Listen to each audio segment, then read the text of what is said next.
Oh. Oh, that's probably it hit 48 hours on the overall stream. That's what I'd guess happened. Pretty recently. Yeah. Skip for a bit, now we're back.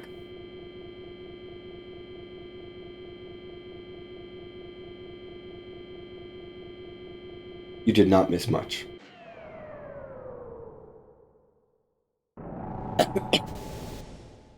Yeah, I knew that was going to happen at some point in the middle of my run.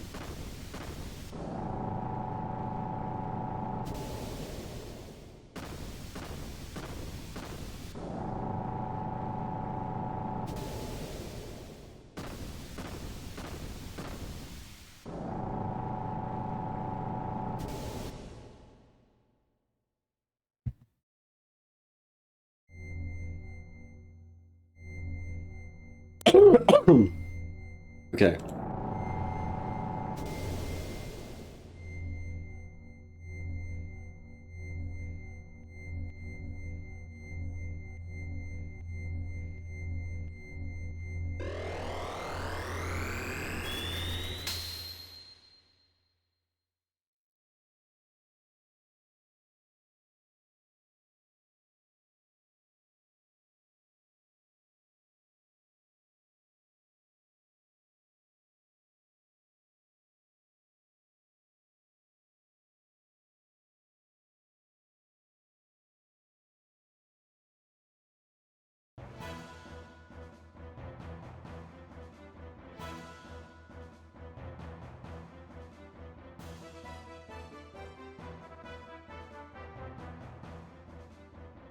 Not yet. We gotta do the on foot fight first. This is the last on foot fight of the game.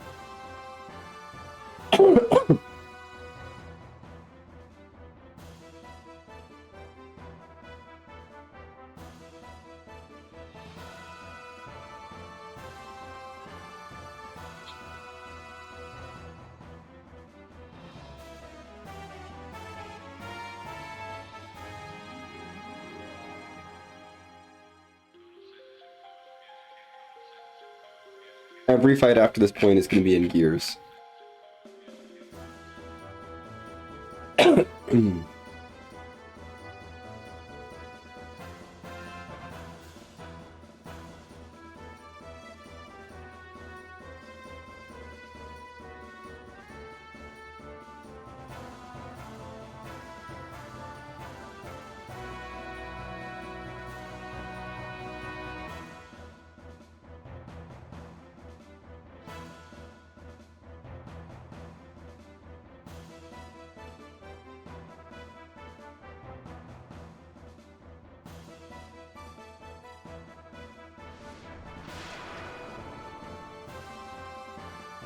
Hello, elements.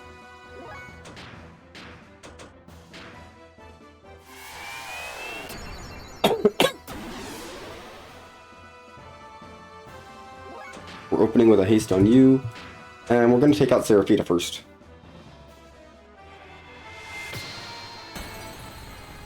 Goodbye, Seraphita.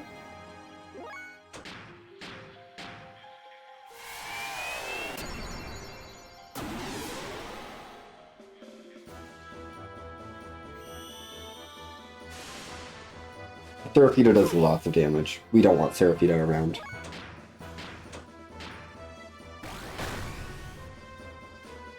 That's just to soften her up. We're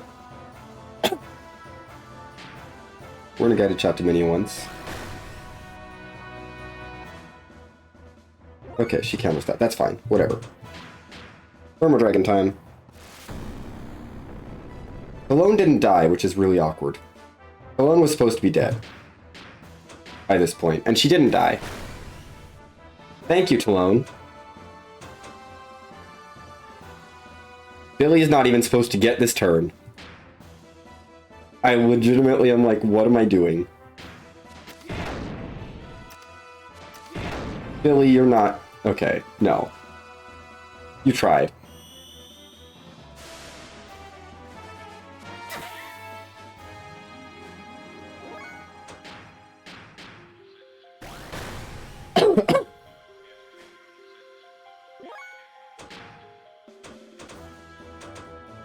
We want Animable. That's the one.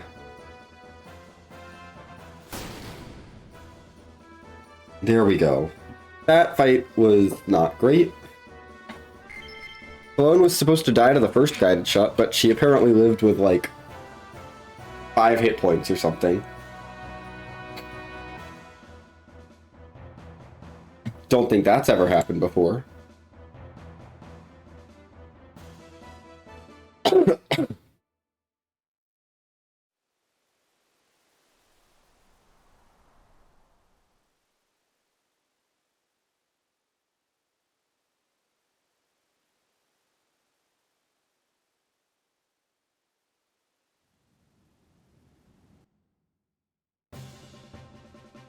They're gonna get destroyed in their gears.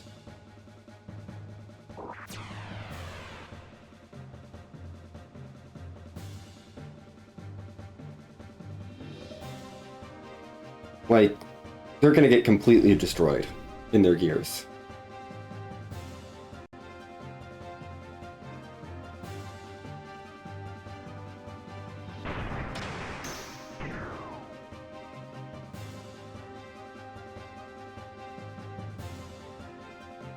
By the way, if Turbo is off, this is the longest break I would have in the entire run.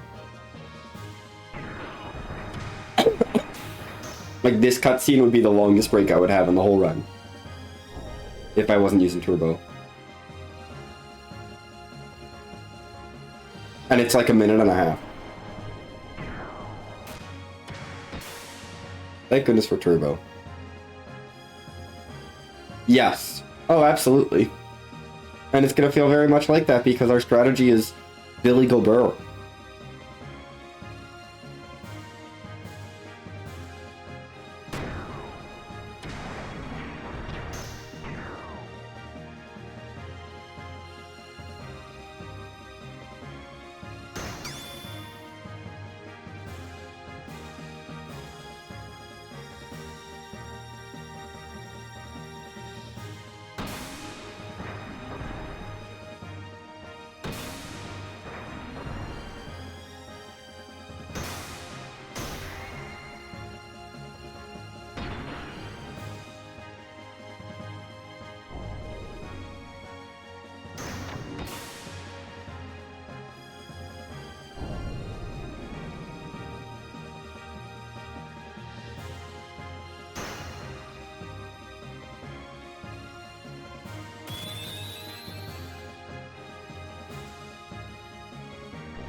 Okay, fight time.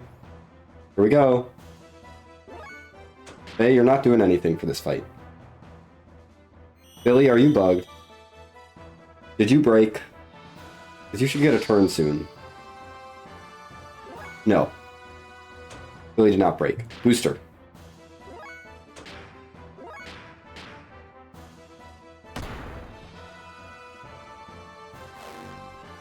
They're gonna spend all their turns just changing elements. That's how this fight's gonna go.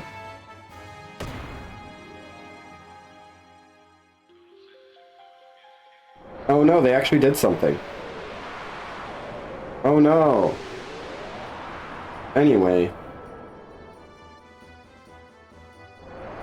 This is just a time loss, it's annoying.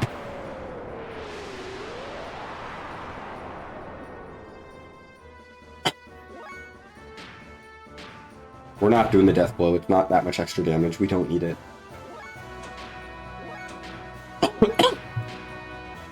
And I'm not wasting other people's turns because their animations take so much longer. Look how fast this animation is for quad 9s.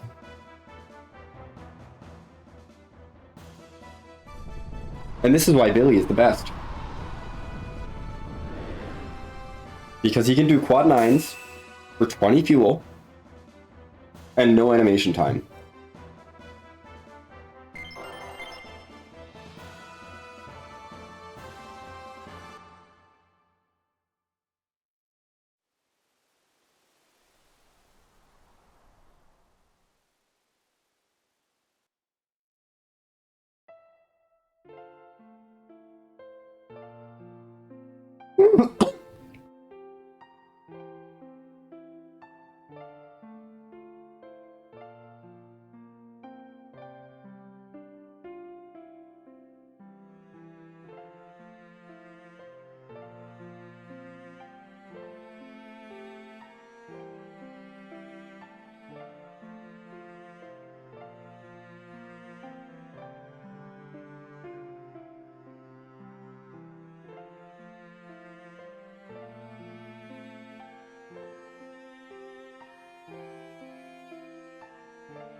Oh dear.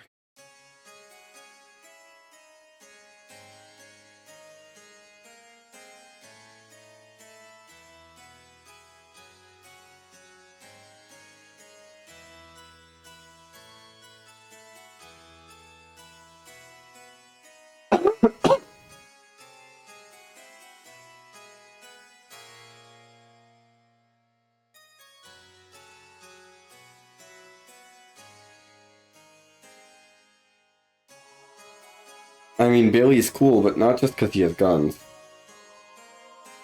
Bailey's cool because he's super strong.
Oh yeah, by the way, the Gambler 5 are good guys now.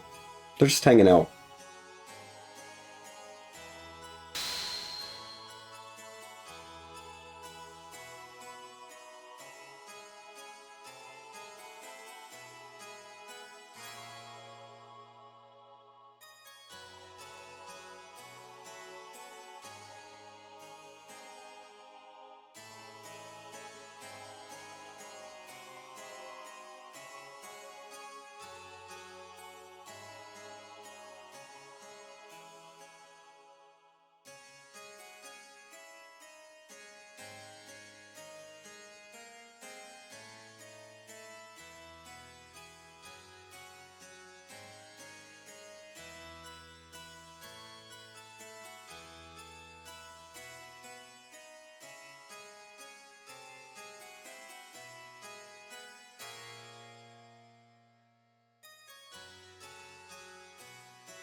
Well,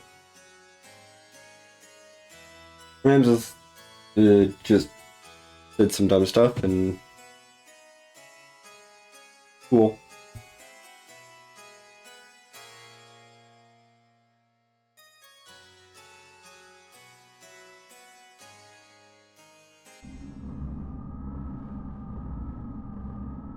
Now Ramses is logged into the worst Discord server.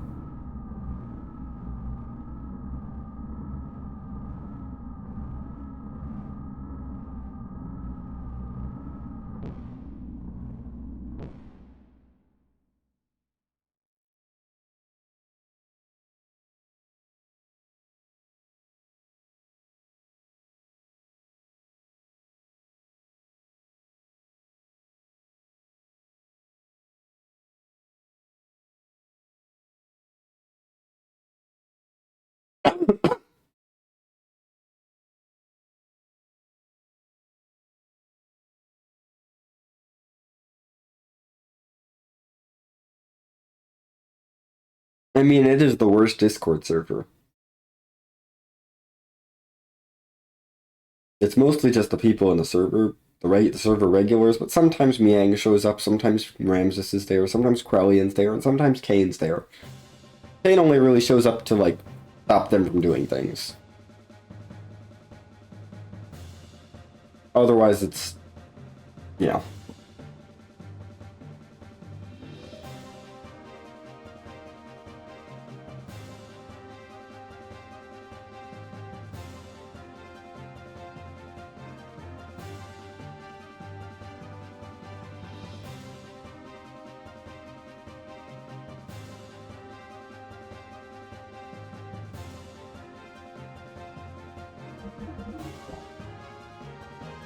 Once again, we're bringing Billy.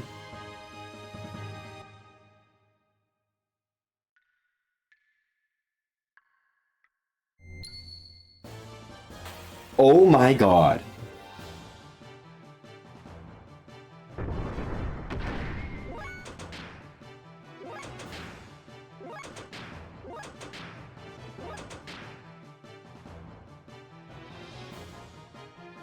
I am in disbelief at the encounter rate this run.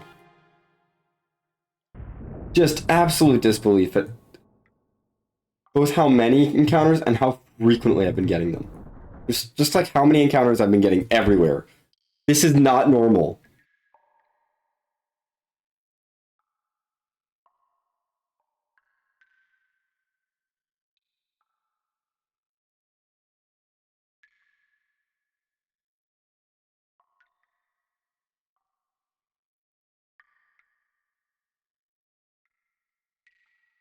Alright, I have to read the things.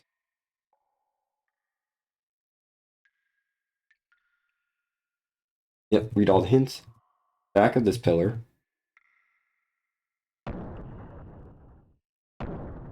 That one, and then... No. Very glad there's not encounters in this room. Hey.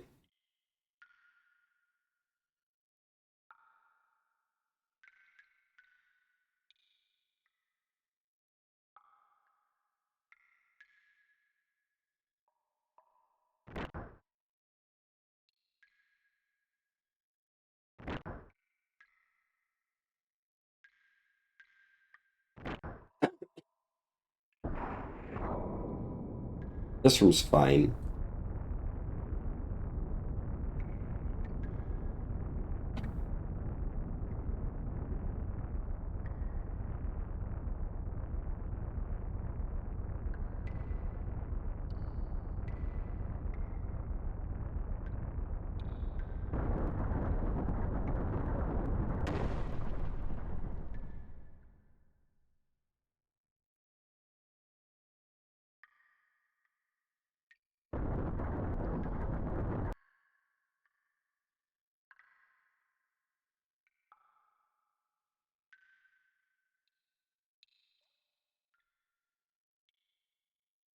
Okay, no encounter on the pits at least. Oh my gosh. I think one of the last places in the game where the platforming can actually screw me over.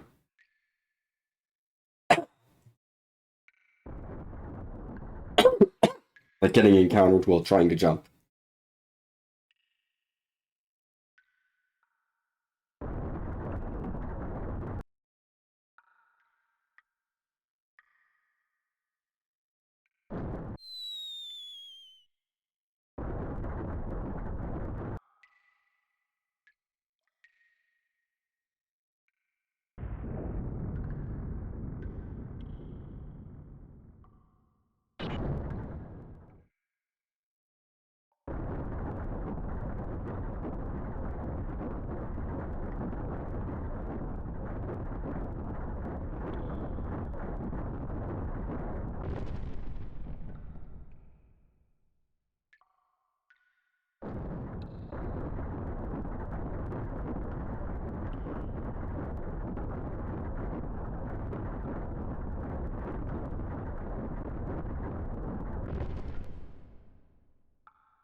Okay.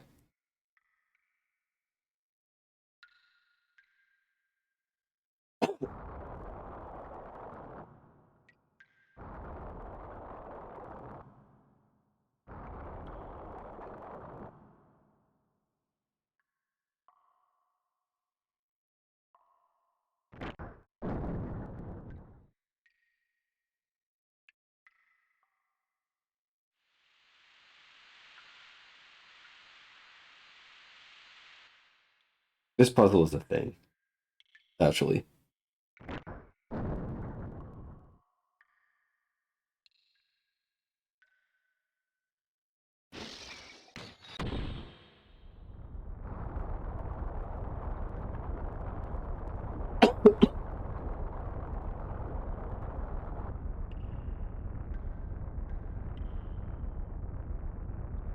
Yeah, the characters definitely didn't need to freak out. Like, it only looks weird because of the camera angle.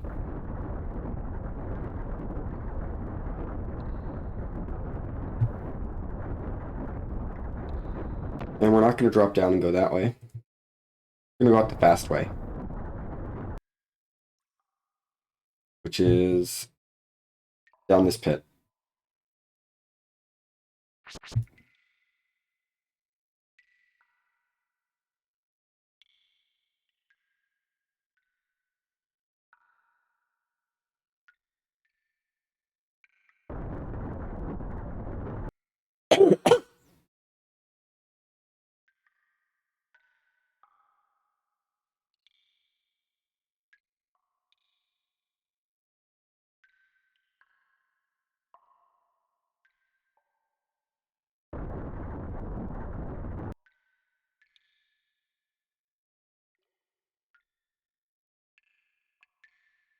Okay. You'd think you have to get out of your gears here? No, you don't. Only for the very last little door.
Oh, cool. Rico gets to show up for a little bit.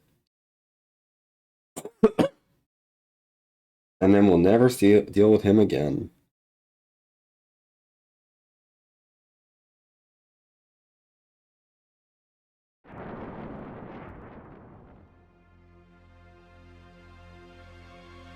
I don't think we'll ever actually see Rico again after this, outside of like random like cutscenes, outside of like whole party cutscenes. He just doesn't do anything.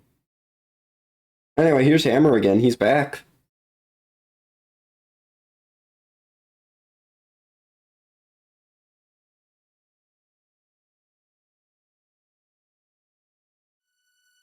He got his power.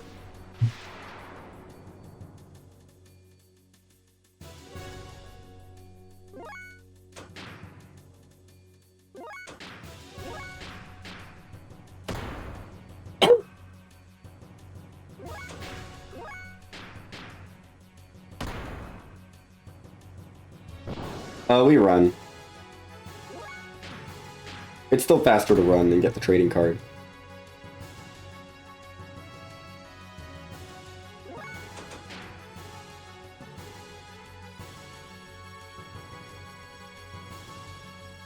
We could get the trading card, but it's not fast. Which is funny because we beat Alpha Weltall because it's faster.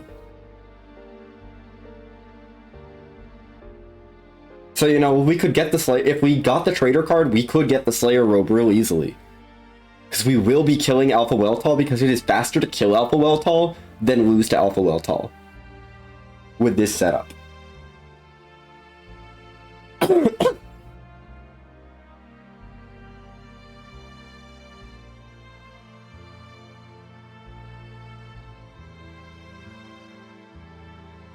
Like, if there was an incentive for this run, it would be get the Slayer's Robe, which is basically get the trading card off of Hammer and then equip it on Faye over like a Speedring S or something, because that doesn't matter at this point. Our Speedring S's are no longer useful.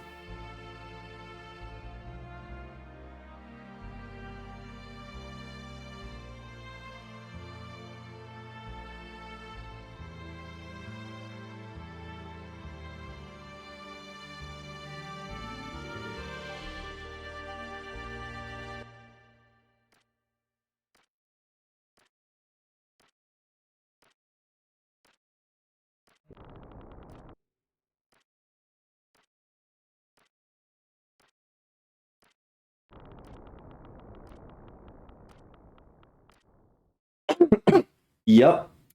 I've had that happen. Not in a run, but I've had that happen.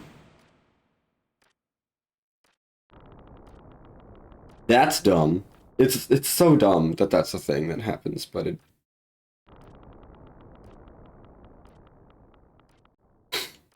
Yeah.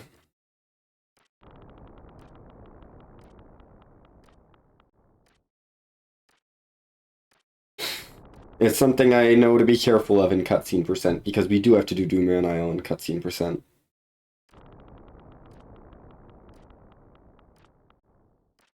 Gotta get the sword and fight the worm for the definition.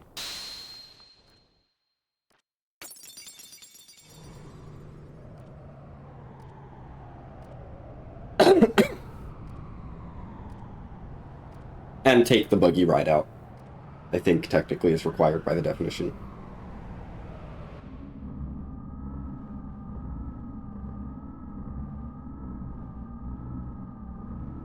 Then again, cutscene percent is a category I made up, so... Because I wanted something that did more than any percent, but I don't want to run Hundo. I want a run that does a lot of things, but doesn't do the card game or any of the battling, because I don't want to do that. And so that's why cutscene percent was made. So I could do a bunch of random plot triggers that we get to skip, and, you know, still have a glitched run, but get to play the parts of the game that we skip in any percent US, and then not have to deal with and still not have to deal with cards.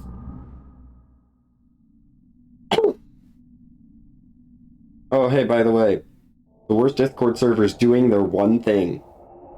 This is the only thing they do, other than that directly, where it's not just telling someone else to do something.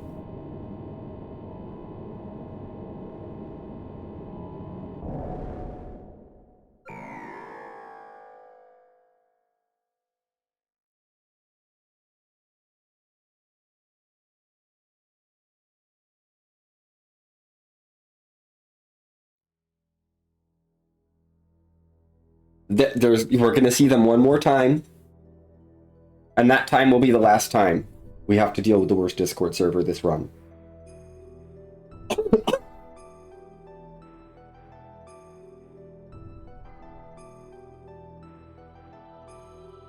But we got to get through some narration to get there.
Okay.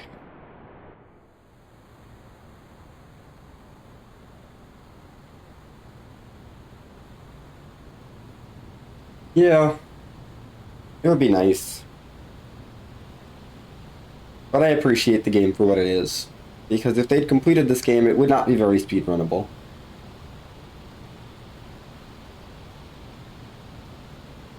Like, I don't want to imagine 20-hour any percent. I just don't.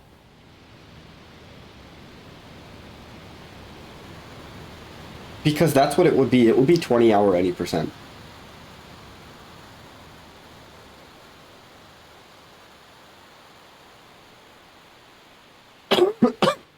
And that's a lot.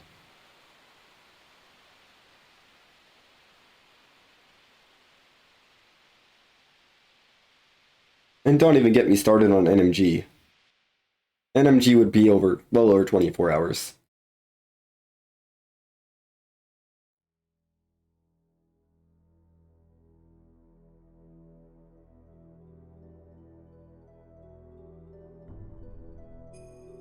Now, if they made the cutscenes skippable, I'm willing to talk. But with unskippable cutscenes, it is a lot.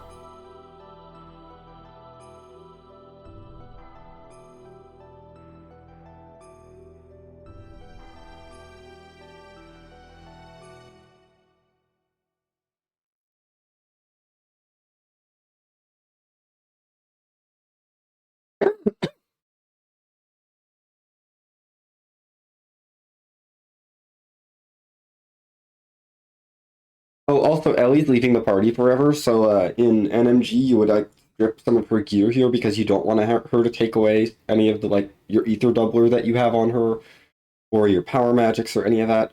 We have too many of those, so we're fine. It's not great. The encounter RNG has been real bad. We're fine. We're gonna finish underestimate. Not a lot underestimate, but we're gonna be underestimate. Yeah, just encounter RNG has been really rough. I got an encounter that I didn't know existed, which would have been really scary if I hadn't run away from it first try. And if I wasn't able to run away in the first few turns, would have been probably a rip run.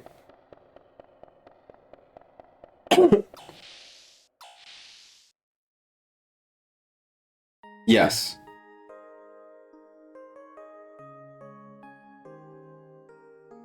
Because when I got it, I hadn't saved in like 2 hours. It's okay. We're fine now. We're past that point. We're done with dungeons until the final dungeon. Final dungeon encounters are not that scary. They're a little scary, but they're easy to run from. We're super fast in our gears. Yep.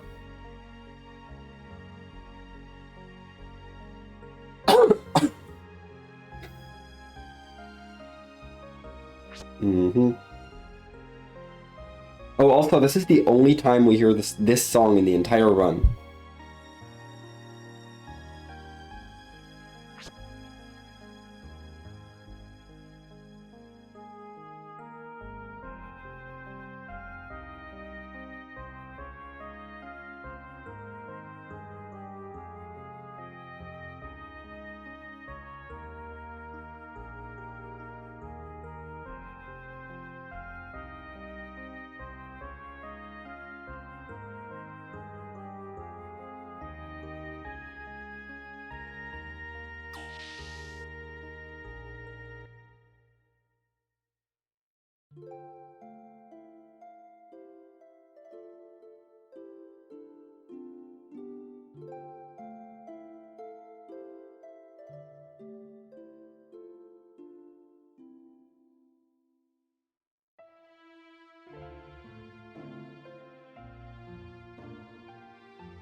Look, I'm glad that they get their romance here in disc 2, and then it immediately gets cut short by her disappearing for the entire rest of the game.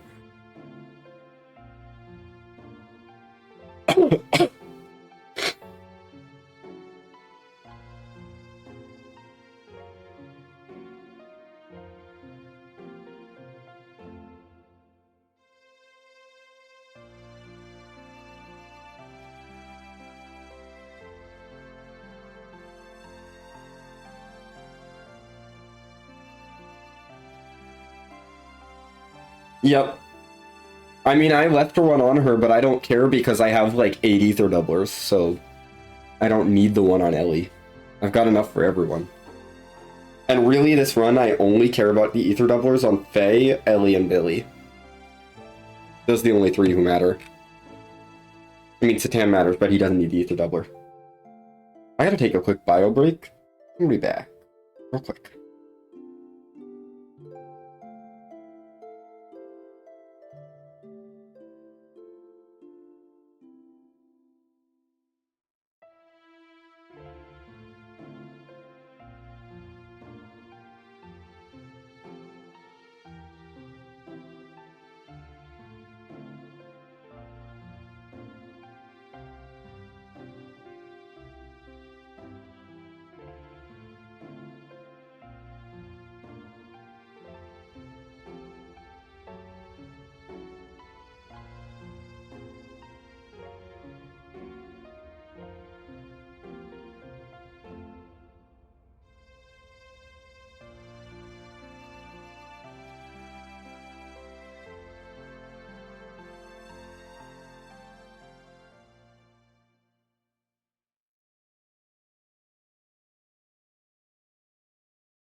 Okay, back.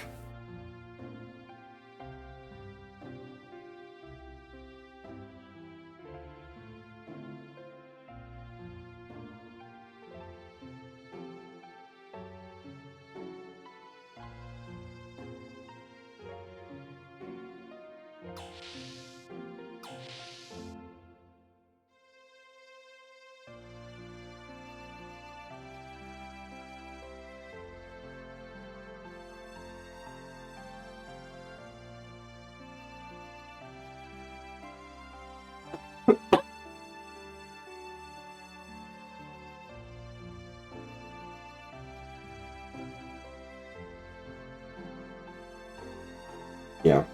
No, unfortunately, Ellie leaving the party means we can't really rely on her, but I also don't really want to rely on her because Billy is better for single target. Ellie's great for AoE, and so I would say I'd say I'd miss that, except we have no AoE bosses left in this game.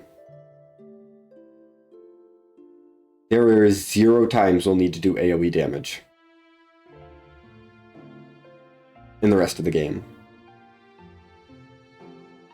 So, you know, she was really nice for some of the bosses early in Disc 2, like the on-foot battles. But every gear boss is a single target.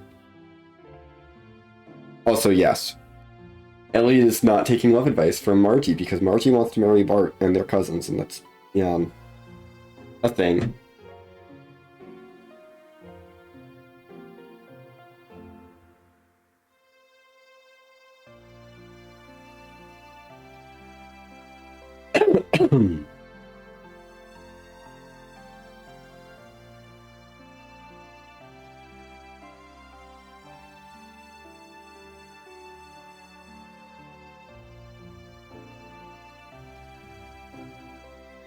Oh yeah, and it happens. That is a thing. Yep, they're not even distant cousins, they're first cousins.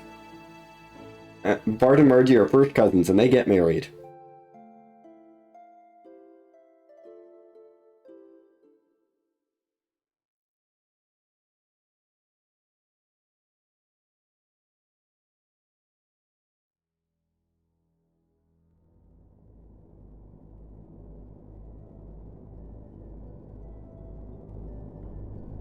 Anyway, apparently our party can't read because it clearly says Eldridge on the side of this thing. But they keep calling it Mahanon.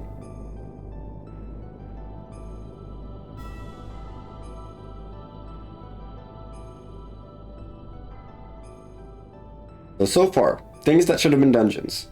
Mass driver facility for Ellie and Emeralda at the beginning of the disc. Deployment system before the Sufal Mass. This place. And we've had 2 real dungeons.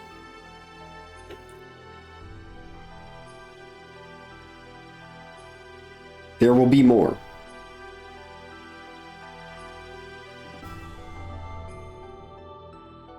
I am going to save the game here. Oh, I am also going to change the party. 100%. Let me do that first.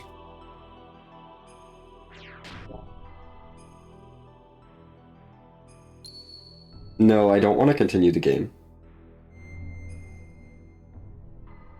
Change members. The Tan, get out of here.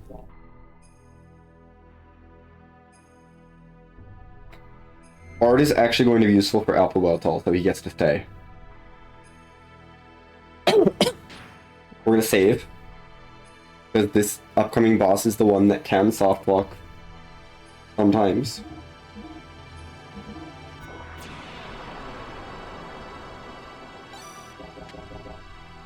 Now we're ready to go. The risk is pretty low on any percent because Billy is so fast. He can build up to attack level 2 before this boss gets its first turn. And then we can sit on attack level 2 and use a level 2 death blow to do over 10,000 damage in one round. Which means we only have to wait for 2 uses of its HP halving ability instead of 3. Because you normally have to wait for 3, and then you have to do somewhere between 5,000. You have to do over 5,000. Because normally you can't just do over quad 9s in one hit. Or over 10,000 damage plus in one hit. But if we have the death blow built up, we don't have to wait that long. And we can do that before it uses it the first time.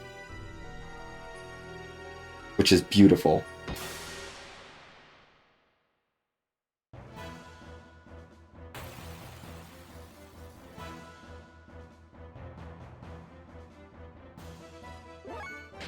So yeah, we're going to take these attacks now. I don't care that it's healing itself because it's at full health already. I'm not trying to do damage here, I'm trying to build attack level. That's all I'm doing right now, is building attack level on Billy.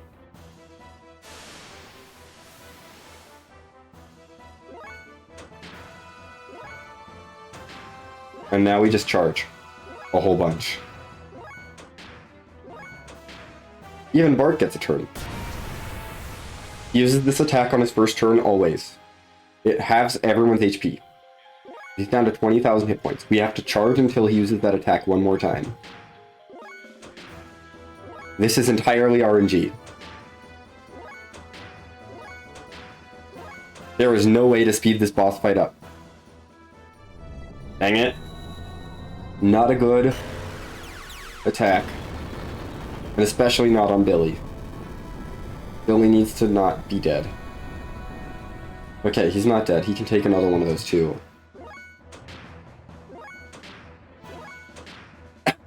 We're also gonna get just like infinity turns. So many turns. Deus, do you want to actually cooperate?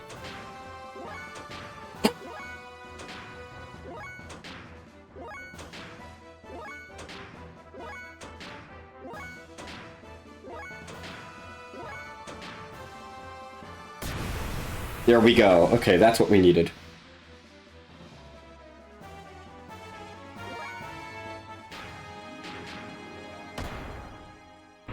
And now we are doing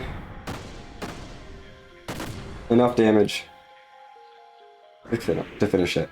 Yeah, spiritual successor, not a sequel.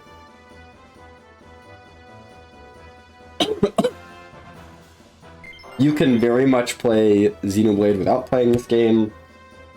There's definitely connections you can draw, but it's like, you're not gonna be spoiled on any plot points by playing Xenoblade first. You're not gonna be missing out on a whole lot. They're both, and each Xeno franchise is its own standalone thing. It's made by the same studio, but under a different company. And so the stories are not directly related. There's a lot of story elements that get drawn from, that are like, that overlap, but it's not directly related at all.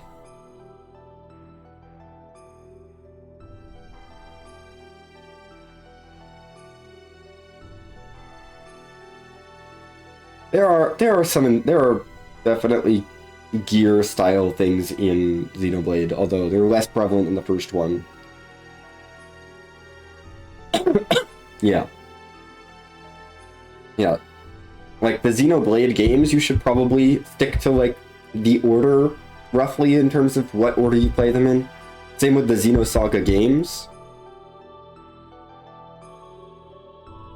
This one, not so much. There are references. I would not say that you need to play Xenosaga before you play any of the Xenoblades. There's like there's a couple big references in Xenoblade 2. The Xenosaga. But they're not really spoilery.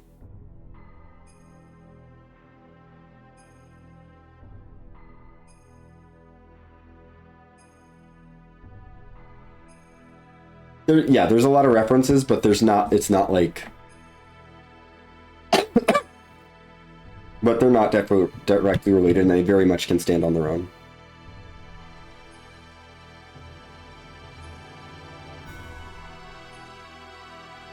Heck, even with Xenoblade 1 and 2, you can sort of play them in either order. I would suggest 1 before 2. Because there is a bit of the end of 2 that references the ending of 1 very directly. But it's not like you need to play 1 to get most of 2. Most of 2 is entirely separate. Oh yeah, the DLC stories, whatever. You can play those whenever you want. As far as order is concerned, they don't like, after the main game that they're associated with. That's the only rule for them. Future Redeemed has to come after XC1. Torna after XC2. And, oh no, Future Redeemed is after 3. Future's Connected is the one for XC1. You have to play it after the main game. That's the only rule for those. I did not want to X-attack, but I guess we're X-attacking. That's fine. Okay. Who's Billy? Go Burr.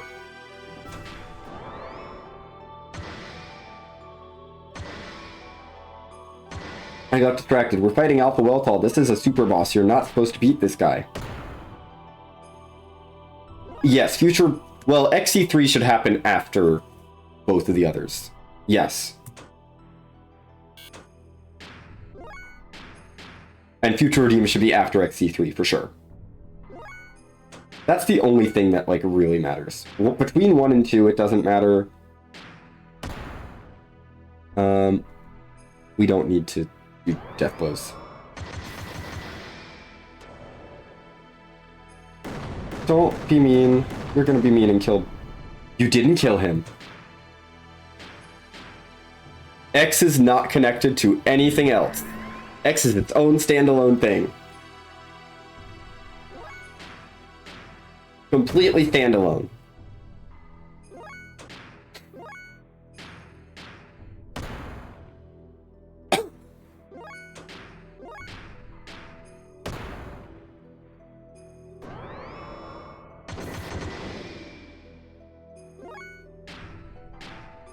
Anyway, Bart was useful. He used Wild Smile.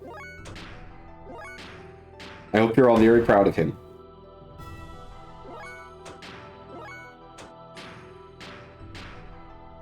Oh yes, Elma guest stars as a DLC character in 2. I don't think you need to play X for that, though. For that connection. I don't think you really need to play X. And if you want to get into that, 1 has to come before 2 because there's a couple other characters from 1 who guest star in 2 as Blade, or as DLC characters.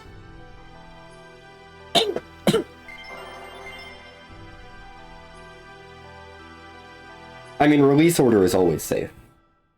You're never going to go wrong with release order.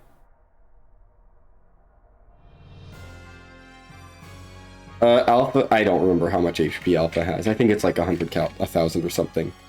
Something in that range. But it is so much faster to kill him there than try and lose.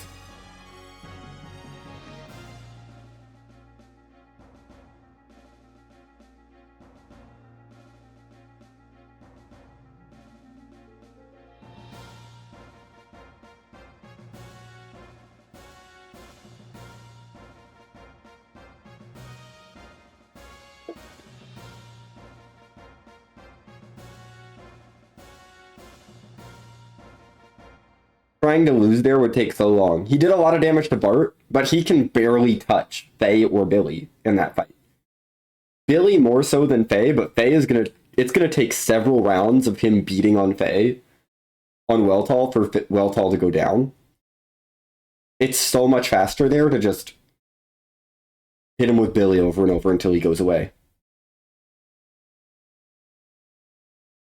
Because we get our turns so much faster, and I legitimately think it takes less of our turns to kill him than it does of his turns to kill us. At least of Billy's turns.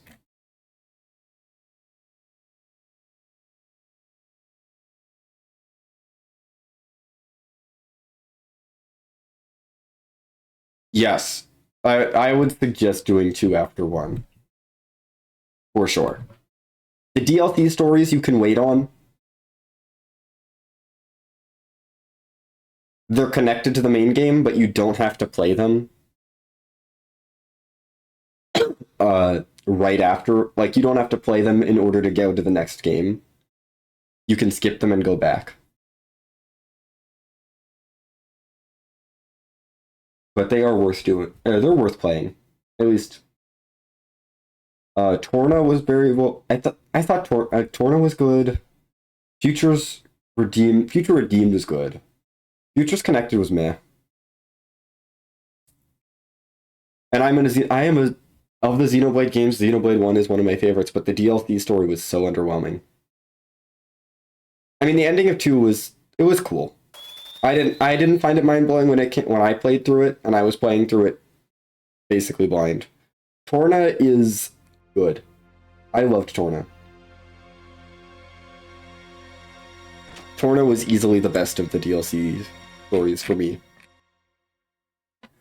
Which is saying something because I did not like 2. Not very much. 2 was fine, but I have never felt any urge to replay 2. And I replay 1 a lot, and I have done like a couple like started playthroughs of a replay of 3. But 2 I have never. I played it through once, played it through a New Game Plus just because I was like, let me do some DLC stuff, let me see the DLC stuff, and then I was like, I'm good. I don't need to touch this game anymore. Torna I could be convinced to replay. Yeah, XC1, Xenoblade 1 is such a just a vibe of like, it's very chill, and I don't know.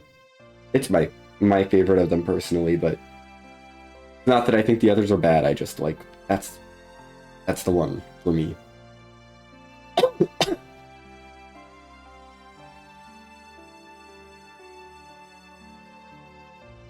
Glad we're finding things to talk about while Disc 2 is happening, because there's not much to talk about with the run. We killed the big bad super boss. That's fair. The combat in Torn is a little slower.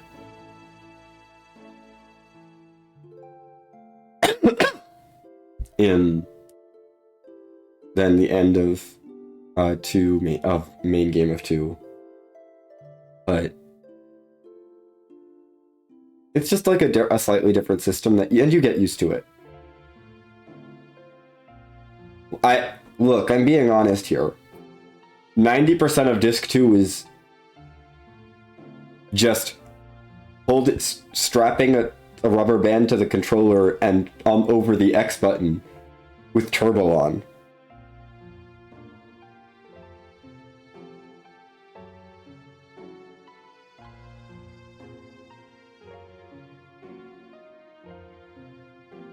Because then I wouldn't be able to speedrun this game in 14 hours.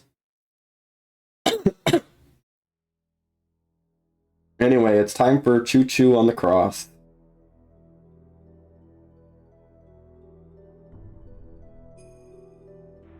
The best scene. They chose some interesting characters. Maria, like, Zyptain's fine. Heimdall, whatever. Or Fenrir, I guess. Weltall 2, fine. I don't know why Choo Choo's here. But there she is. On the cross. It's Choo Choo on the cross.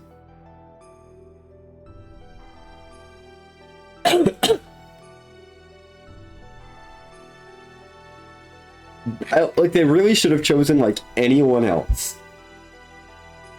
Bart on the cross would have been fine. Billy on the cross would have been fine. Even Rico on the cross. But, like, Choo Choo on the cross is ridiculous.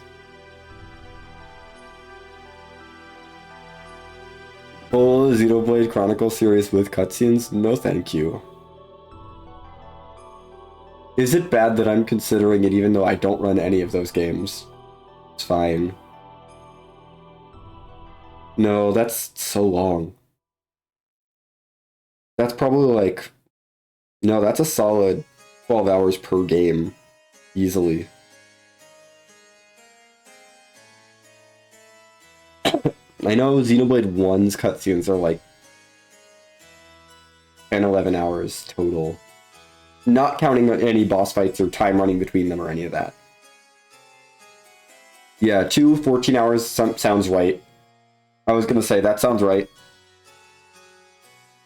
And realistically, if you're doing the gameplay aspect of it would be like, it would be a thing, but it wouldn't make up the majority of the time.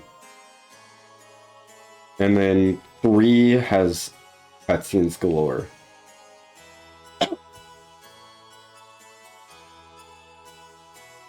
I mean, 3 is ridiculous because there's a legitimate, like, movie at the end of one of the chapters.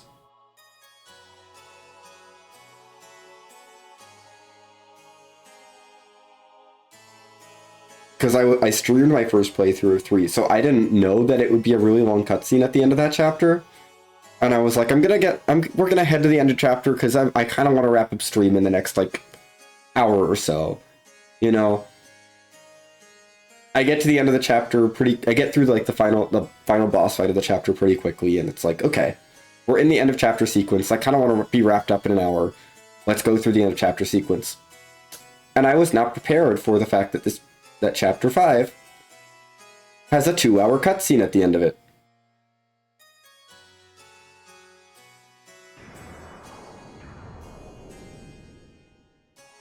I was like, this cutscene is really long.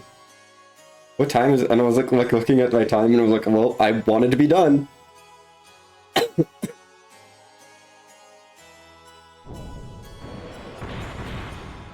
And then it wasn't. And then it kept happening.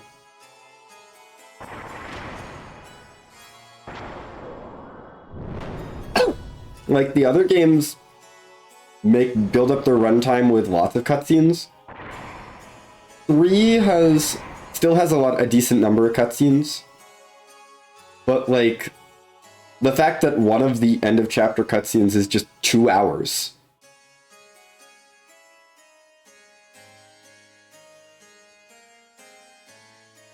Is ridiculous.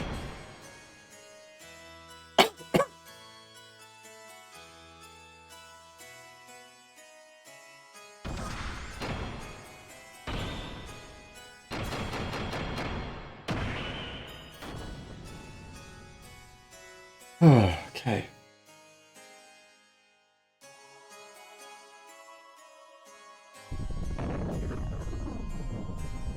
Anyway.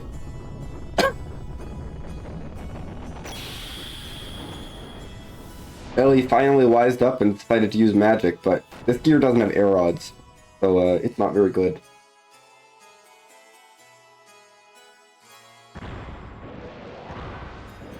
So hello, welcome friends. We are deep in the throes of Disc 2. Well behind PB pace, but that's okay. We're gonna finish under estimate, and that's what matters.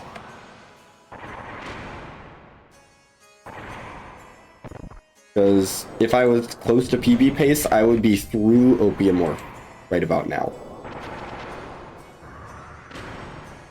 That's about how far behind we are. You're like just getting through Opiumorph.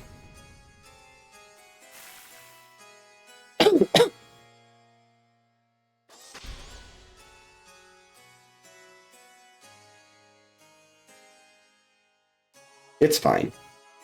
We're having fun. We're making our way through Disc 2.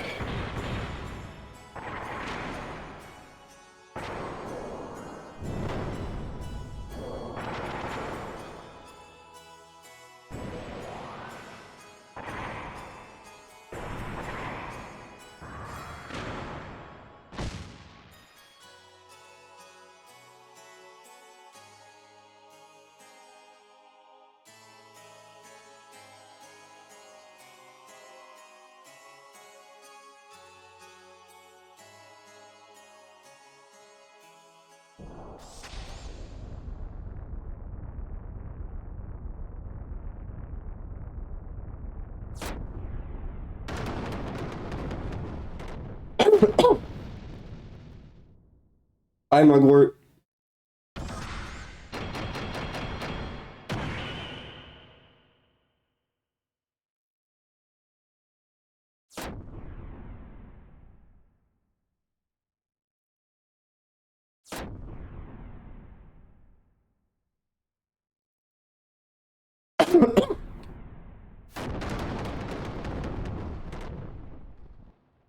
Piraton.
I love that the bad guys totally have power over the party, but they just decide not to kill us.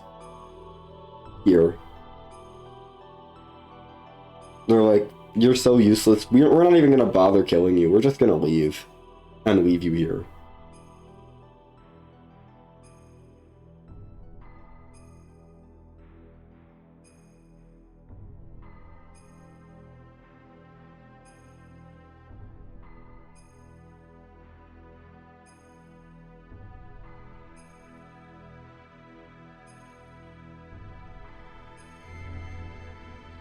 I do not need to save.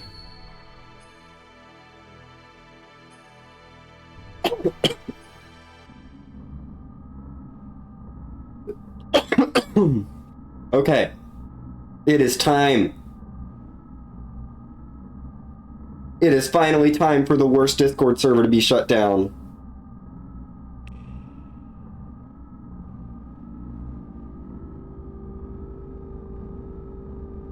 This is the best thing Krellian does all game.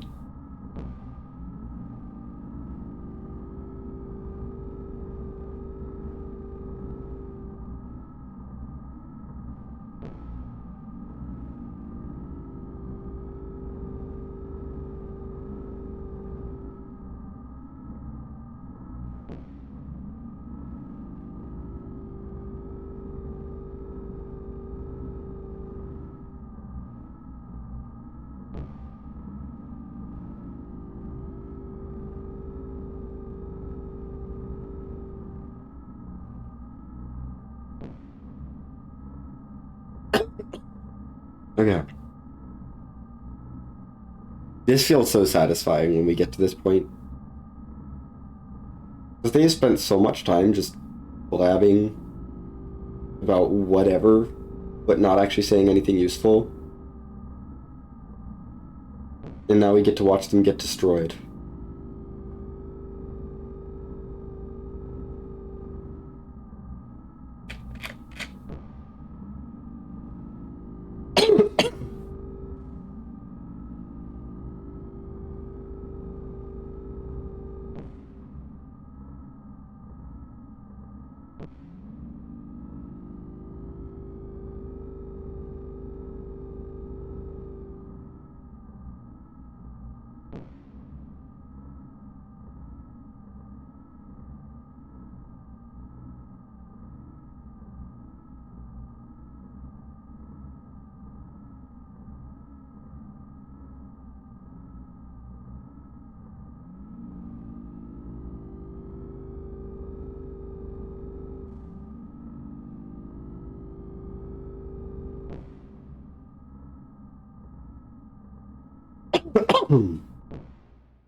And they are dead. Hooray, the worst Discord server's been shut down.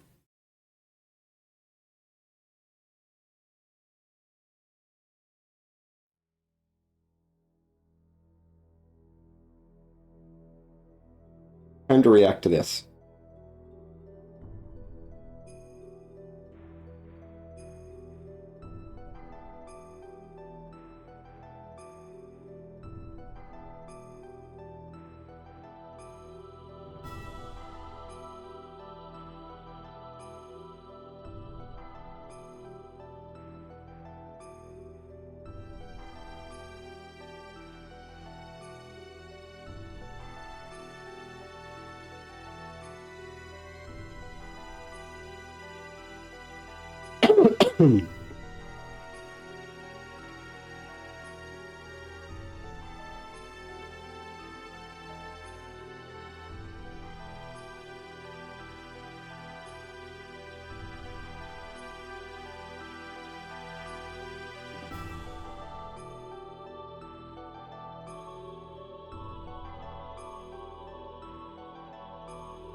It's not a snot bubble, it's a tassel.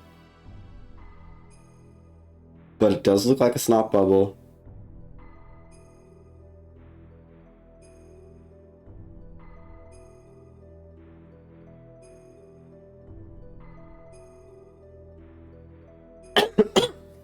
Okay, thank goodness Wiseman was here to give us a pep talk.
Yeah, Gross Portrait is at a really unfortunate angle. Not good. Okay. We're almost here.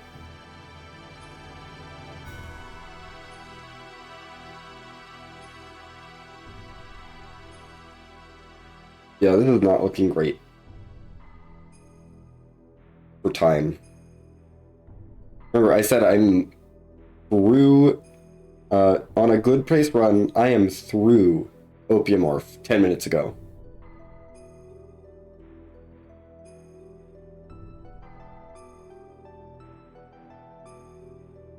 Easily through Opiumorph 10 minutes ago.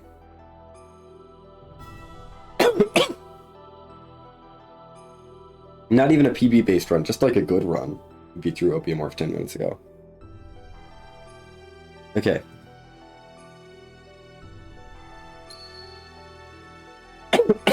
I should not need to save. No. No, it doesn't say save. It says save for the last boss, but not this boss.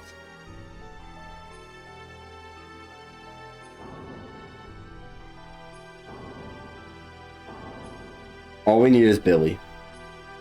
Billy is so good.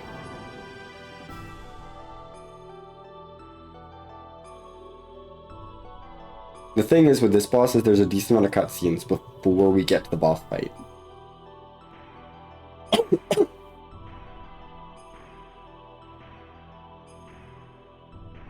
I do. This is not a recent cough. I've been dealing with this for like 4 days now. I mean, it was worse like 4 days ago. I'm feeling better now. But I was like, I'm not just gonna miss my run because I'm a little bit under the weather.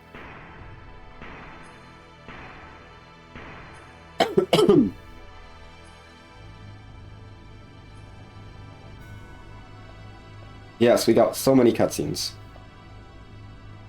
Okay, let's dive into Water Bottle 2. Somehow I have not opened Water Bottle 2.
Yes, it does.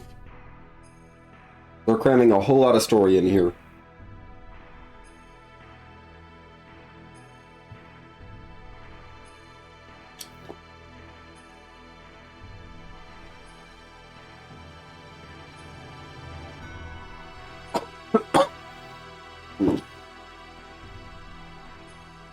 I am trying not to cough, like, into the microphone, at least for you.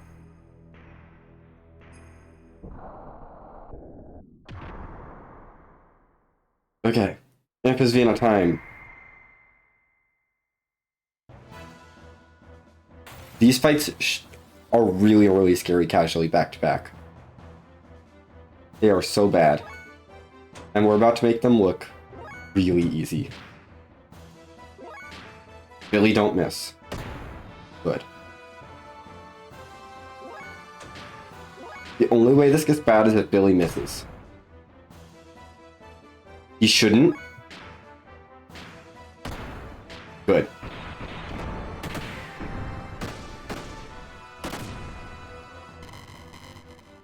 And that's Amphisvina down. Before it gets a turn. The reason that fight is really bad, Amphisvina's opening attack reduces your entire party's to 1 HP. Opiumorph will then, you go right into Opiumorph with no heal. And Opiumorph uses a decent amount of magic power, or decent ether-powered AoE. So you basically casually have to have frame HPs to get through that. To heal up during the Amphisvina fight, and then go into Opiumorph. And then Opiumorph is still a slog. Casually. It is so bad. The way we're going to do it, neither of them are going to get a turn. It is so rough. I mean, I remember my first playthrough being like, oh, this is the hardest fight. Yes, Opiumorph increases defense and ether power every time she gets attacked. So casually you gotta build up really slowly and charge a bunch and like use your frame HPs and slowly build up your death blows and then like unload all at once. And then like you get to unload one character and you actually get some damage. It's a slow grind. And then at some point she goes into the phase where she's just going and you just have to finish the fight. You just have to damage rush her. And it's really painful. Here's how our Opiumorph fight is gonna go. Okay, we don't need your turn. Billy booster. Boom. Oh no, her defense went up. Not her physical defense. Whatever will I do?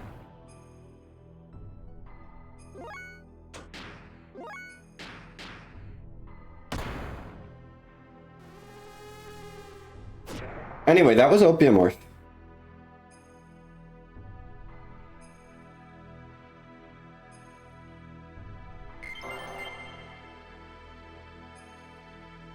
Yeah, that was the hardest boss sequence. Just destroyed. Yes, the strat casually is charge till she does her AoE, hit her like a couple times, heal up, charge, wait for her to do her AoE, heal up again, like heal up, do a little bit of damage, charge, and wait, and do that over and over again. And it's real obnoxious.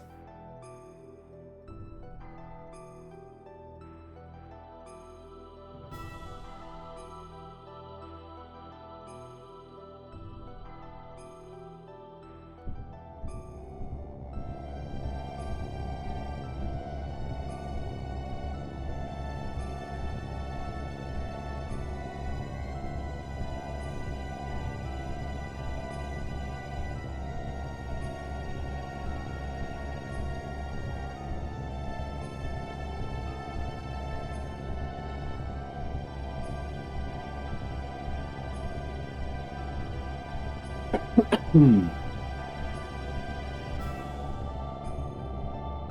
Oh no, not the anima relics. I cared so much about those.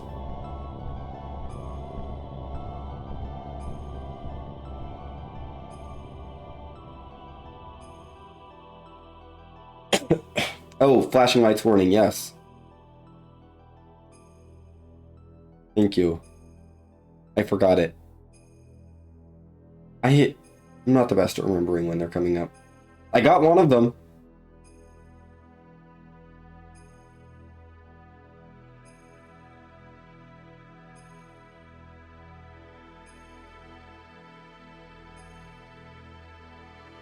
But yeah, we are about 20 minutes behind right now.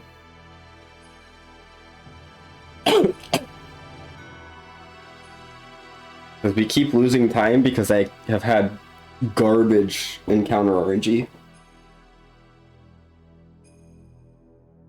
It's fine. This is why I have 25 minutes added on to my estimate.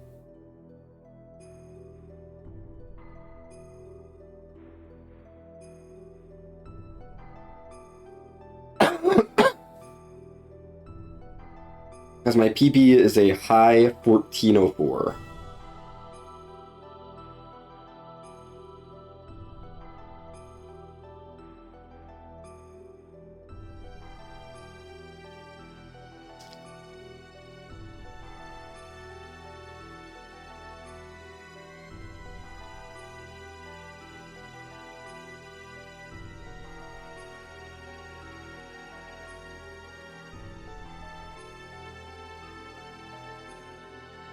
I also want to mention there's only 2 more bosses till we enter the final dungeon, till we head to the final dungeon. We're also not going to be setting foot in the final dungeon for another hour and 20 minutes. There is nothing else other than cutscenes and bosses. Just wanted to make that note.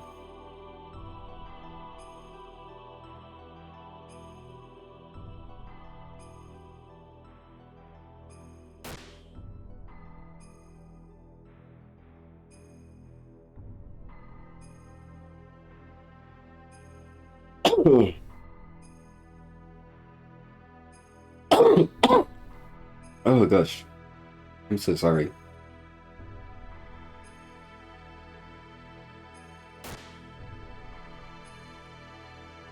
We are going to finish this, gosh darn it. Oh yeah, Ramses is doing Ramses. And he killed the 2 people that cannot be killed in a meaningful way.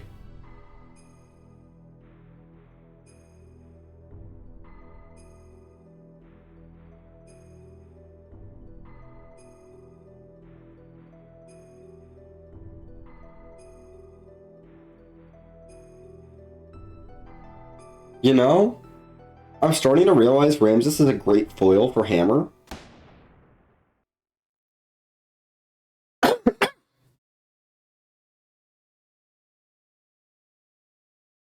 But Ramses gets redeemed. And Hammer does not. Hammer goes from kind of annoying to what the heck are you doing for power?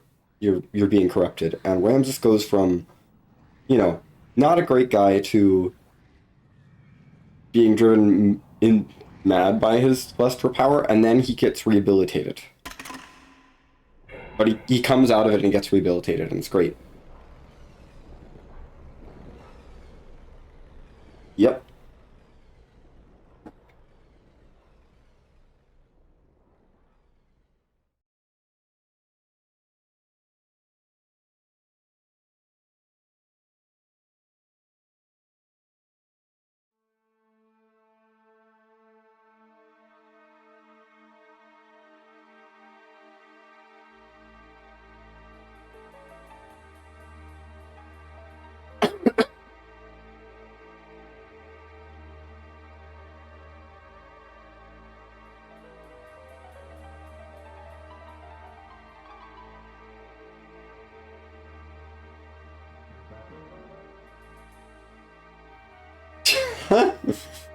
Yeah, you know, maybe all Hammer needed was having being surrounded by loving, caring people.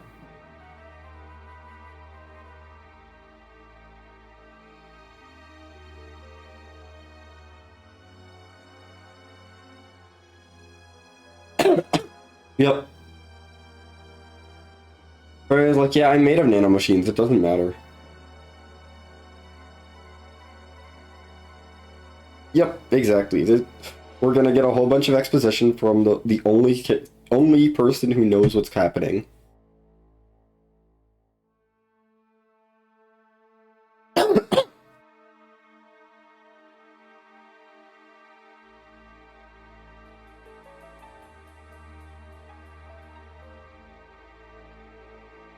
Oh, it's like yes, yes, say it's the Zohar. Get up to speed.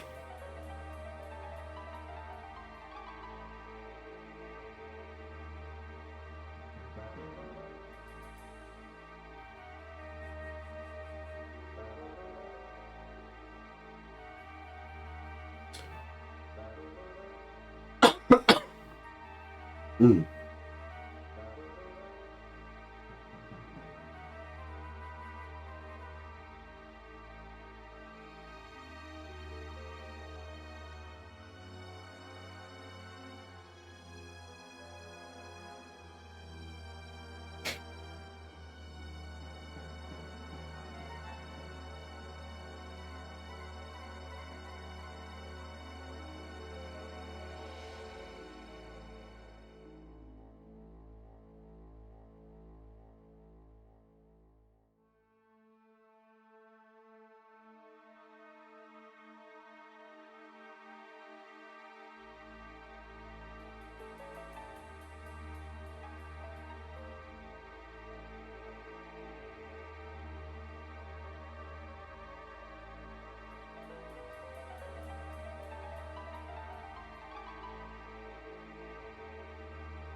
Yep.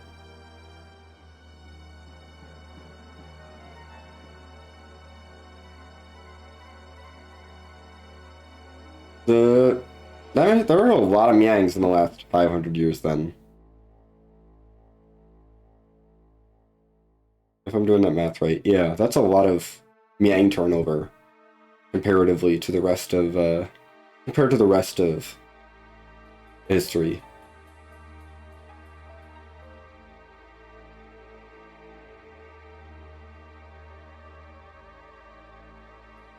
Yeah. The average is 10 years, but the average in the last 500 years is much shorter.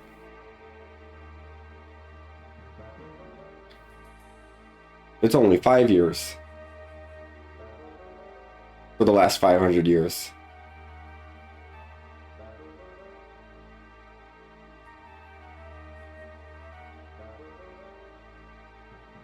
And Miang 999 lived for, we know, 12, 13 years. She was longer lived than most.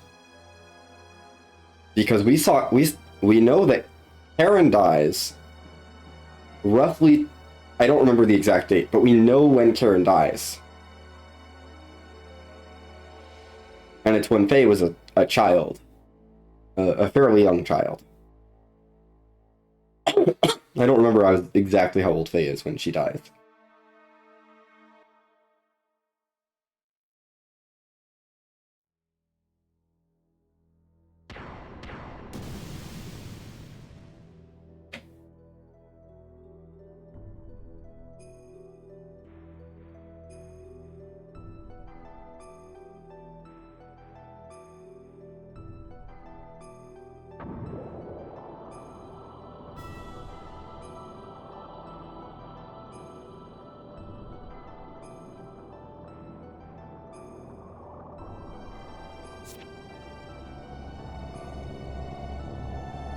Oh dear. And Faye dives headfirst into the orb bath. Well,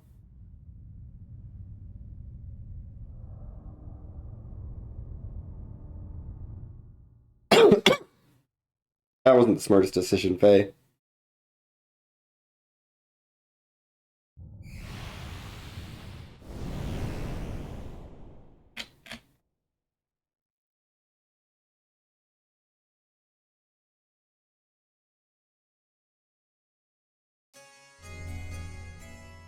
Oh, no, I do not need to save.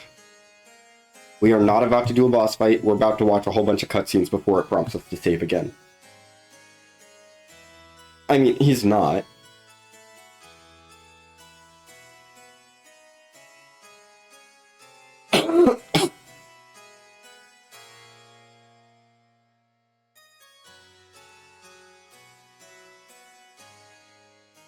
Yeah, Karen was meowing for a short time. The Miang that just died was meowing for a decently long time. And yeah, the Solar Spot War did wipe out a lot of people, so I guess I don't know. She did not do very well.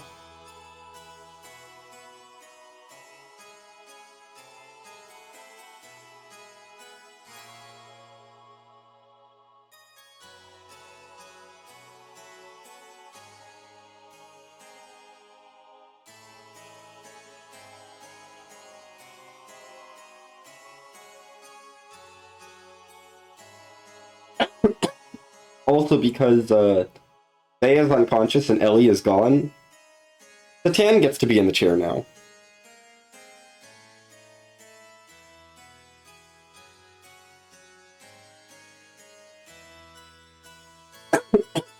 That would make a lot of sense.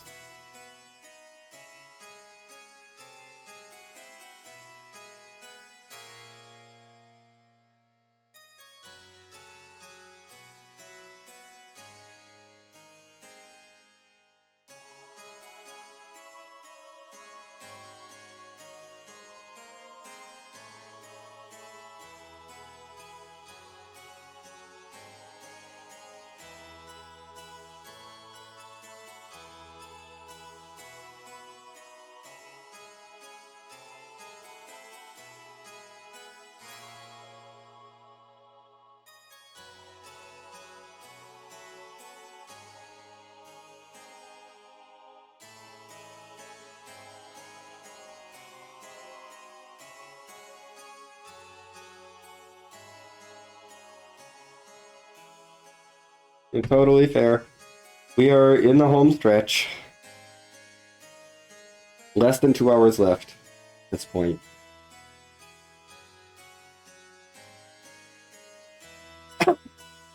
Also, this is the part of the game where they tell you about something and then they show you what happened. And I don't love it.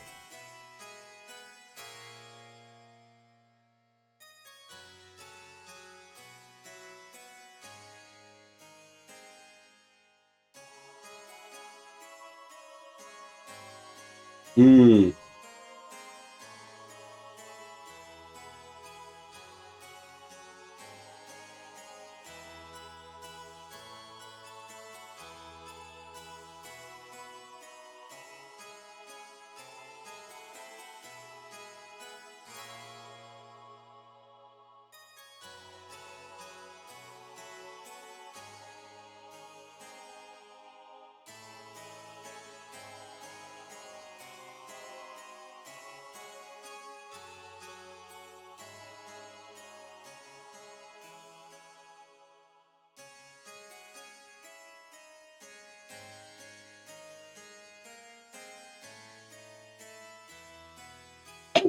Hmm.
Yes, yes. Thank you, Zephyr, for explaining this whole thing.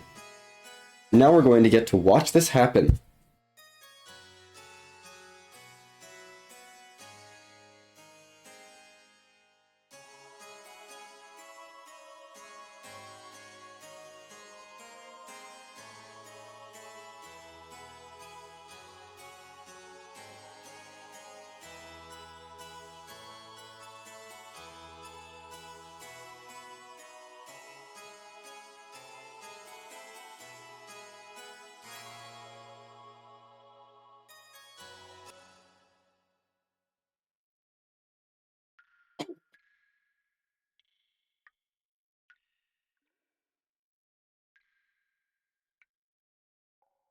Okay.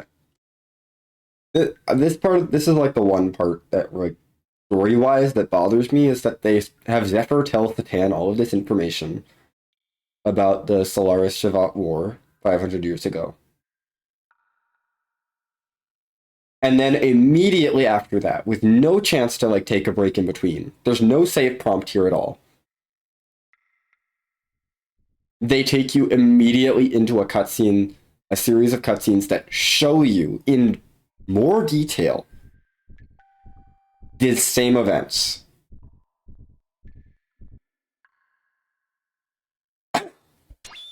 Like, I don't have a problem with you showing it to me, but like, I thought the idea with storytelling is show, don't tell, not show then, not tell then show. The exact same thing.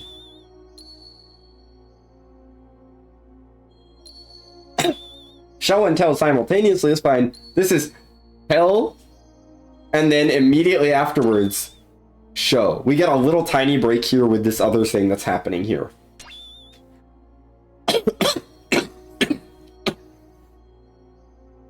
But we're about to get into it.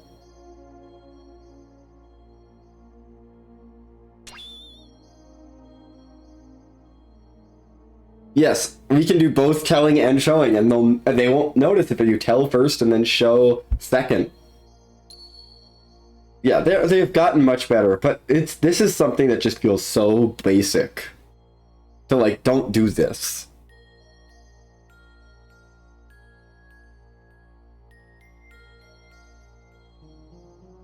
Like, the only thing between the show, or between the tell and the show, is this, like, 5-minute scene. Not even 5-minute scene.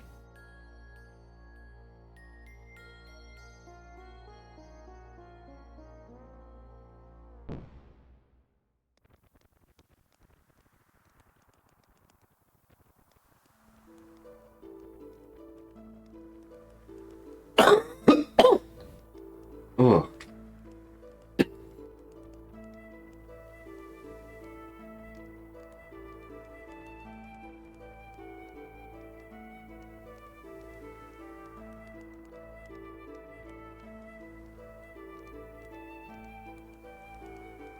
I have been coughing so much today. Not coughing up anything, so I'm fine. Just a lot.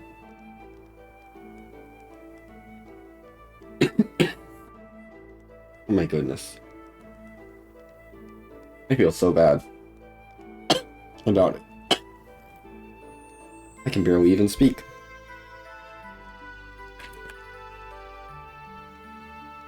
But yeah, here we are. Now we're showing.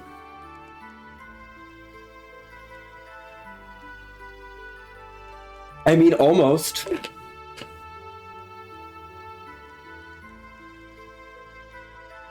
Now here we are at the showing part. They just told us about these events. Now they're going to show it to us and provide more detail, but it's the same thing. You could have done without any of the telling.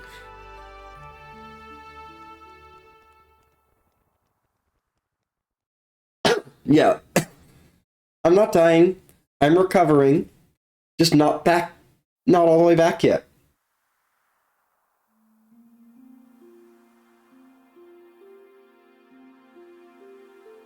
Yeah, they are. Renee and Roni are named after the Figaro brothers. Hmm.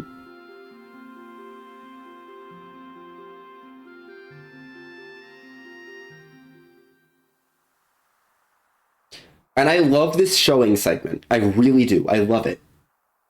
Just take out the part where Zephyr explains it all to Satan. We don't need that part. Just skip over that section. If that section was skipped, I would be totally fine with it. Just skip the telling, give us the little inside face head kind of thing, and then show us this. Because I don't know what the point of having Zephyr explain these events to Satan is, other than to as a narrative device to fill us in.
I don't know. I don't have anything to say about this. It's just so much plot. This is the trouble with this run. I love it to death. But the end of the run is just such a, like, not the end of the run. Just like, I was gonna say the 13th hour stretch. But we're behind pace, so it's really like the 12:30 to 13:30 stretch. Is just... nothing is happening.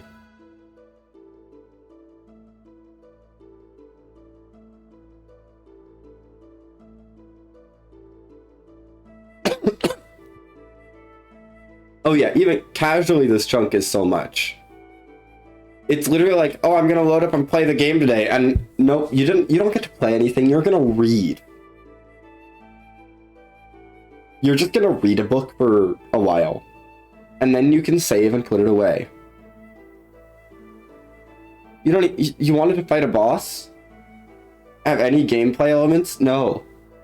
You're reading.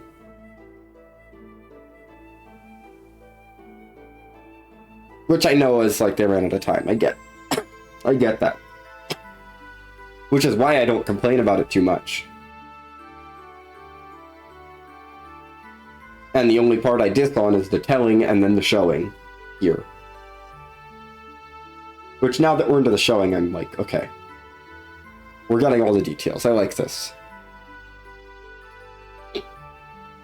But the telling segment where Zephyr just talks to Satan doesn't add anything.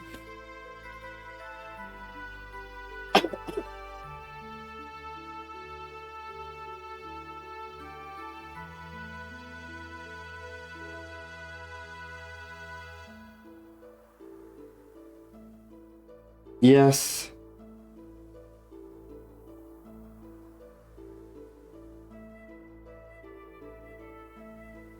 It's okay. The final dungeon is fun. And the ending is great. We just have to get there.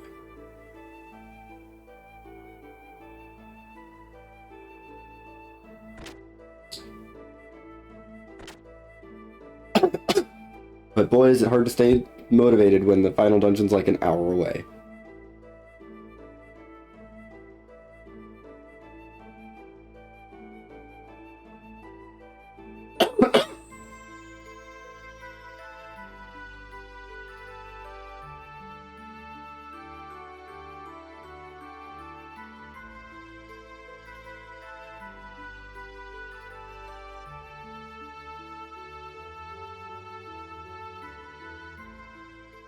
Yeah. Oh no, I get it, and that's why I'm not suggesting adding anything. I'm just saying you could have cut the telling part with Zephyr and Satan. You could have cut that scene out.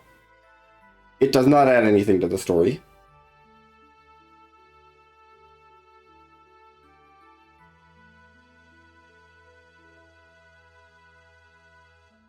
It makes this whole sequence much longer.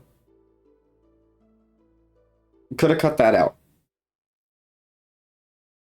Spent that effort on something else. Not, I mean, I know it's not a lot of effort, so you're not going to get that much more out of it, but you can cut that.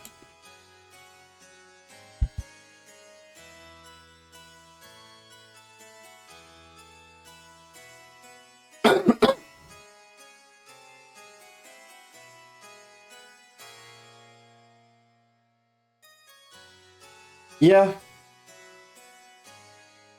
I think the trouble with moving it after is that this scene is directly connected to, like, Id showing Faye these memories. Specifically is what we're getting. And it's directly connected to what happens after that. That's the trouble. Is the flow from this sequence into what Id's doing right after this is really crucial.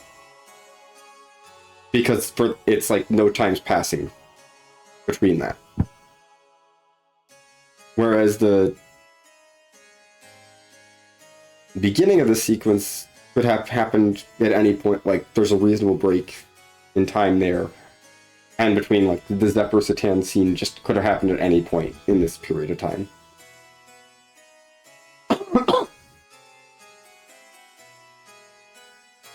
You could have added a little thing that was like,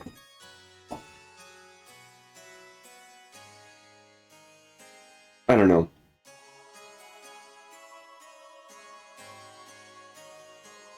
I don't know how I would do it to have Zephyr and Phil communicate this to Satan.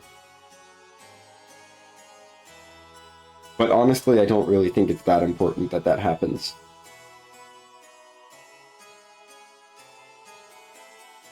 Like, I suppose the characters need some sort of update on the situation for 500 years ago.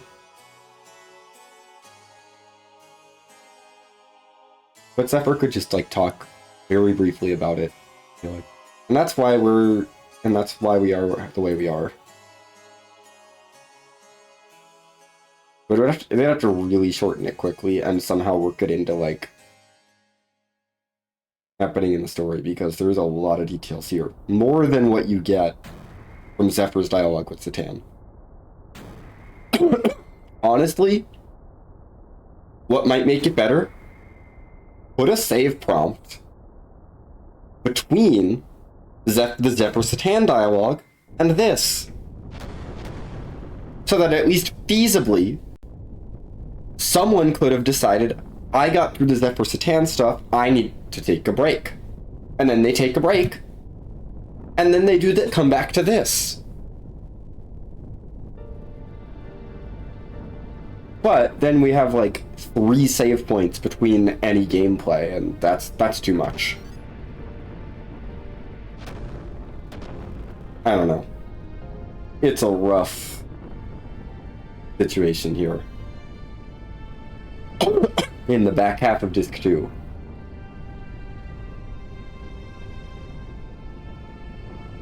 The back half of Disc 2, other than the final dungeon and, like, endgame side quests and stuff, is real rough.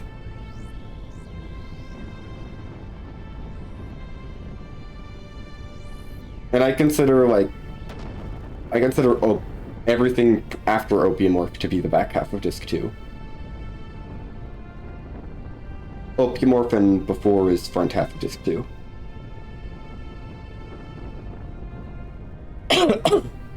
Yeah.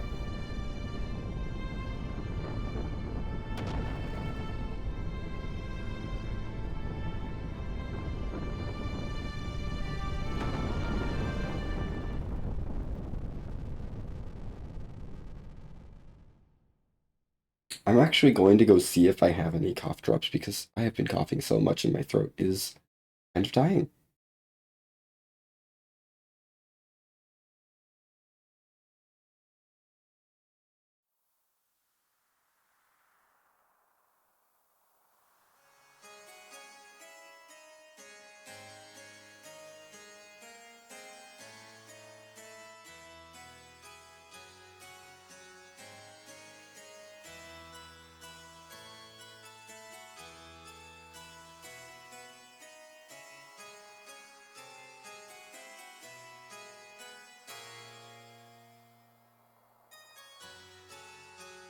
Nope, nothing easily accessible. That's fine. We'll survive.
Alright, the picture that we were supposed to see in Disc 1 and never saw because we never visited Nissan.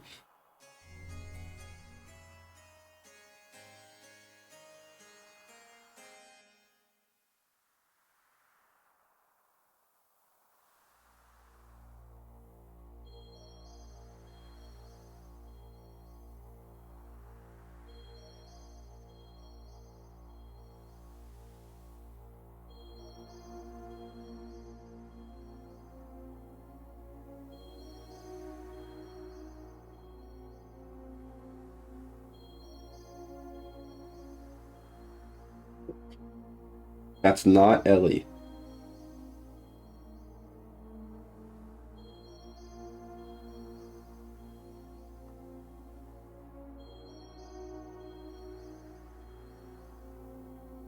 It's a Miang.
I guess you could have popped from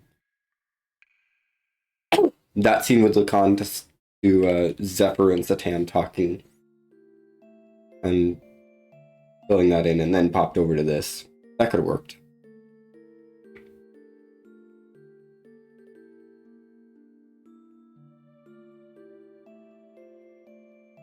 And made Zephyr and Satan's dialogue much shorter because we don't need to fill everyone in on the info because you just got it.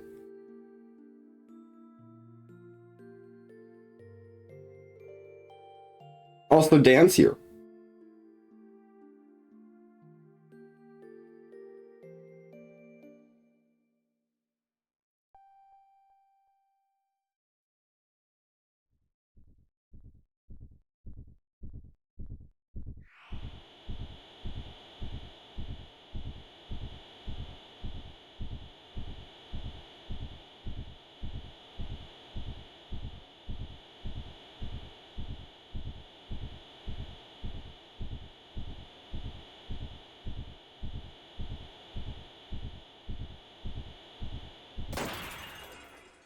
Dan and Midori are fine.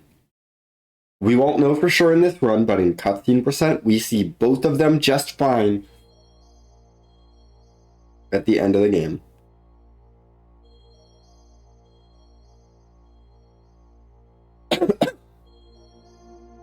So we know they both survive. Okay. And now I get a save prompt.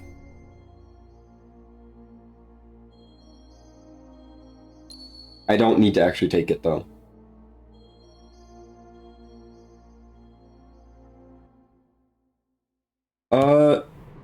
No, she survives. She's in Shavat. At least the first time you go there, she's there.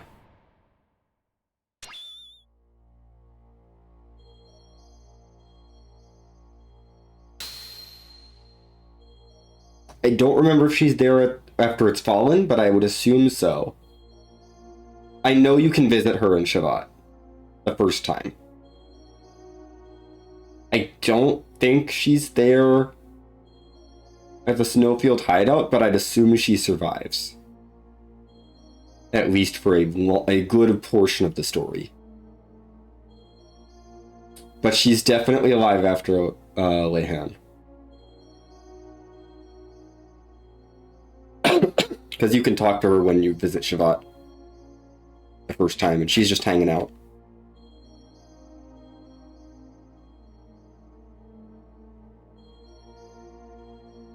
And she might be in the Snowfield hideout as well. I don't remember. It's been a while since I've actually looked around the Snowfield hideout. Oh, yeah. No, Yui is in Shavat. So she's fine.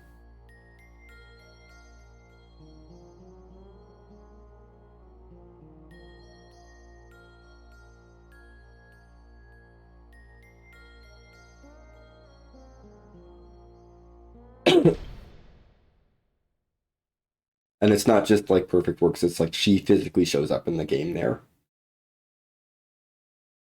Yui isn't at the hideout, yeah. I don't know what happens to Yui after. During Disc 2, I don't know what happens, but Disc 1, she's at least fine.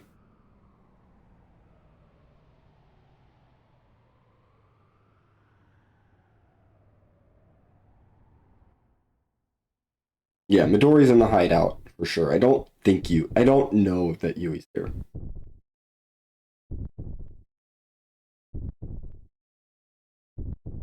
Anyway, here we are. I didn't have to touch my party because the default party has Billy in it, and that's all I care about.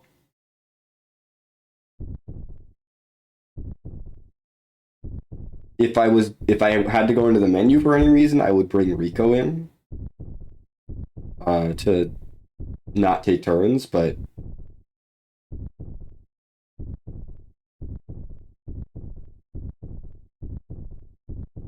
no, there's 2 boss fights here. We got 2 boss fights before the final dungeon. We're coming up on the first one of those.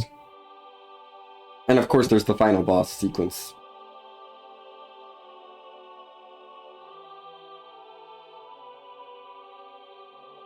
So we got this fight, we got True Weltall, and then we got Deus. And Ouroboros.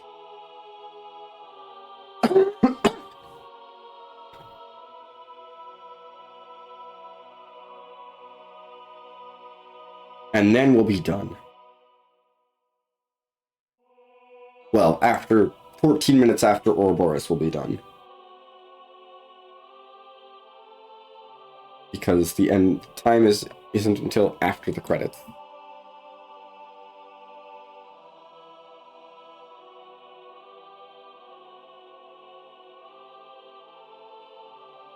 Straight for Deus. So much faster.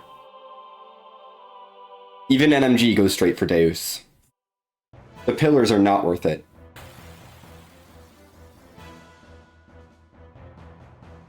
Cutscene percent goes for pillars because I felt like, you know, I wanted to show them off, but this route goes straight for Deus. Okay. Billy boosters.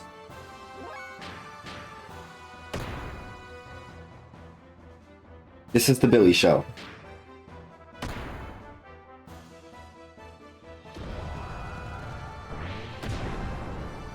Ow.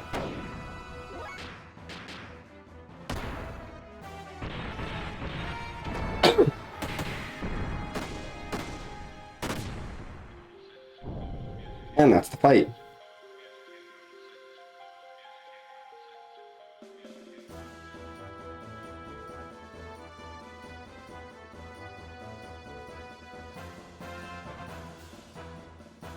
He hasn't been plot relevant, but boy has he been useful.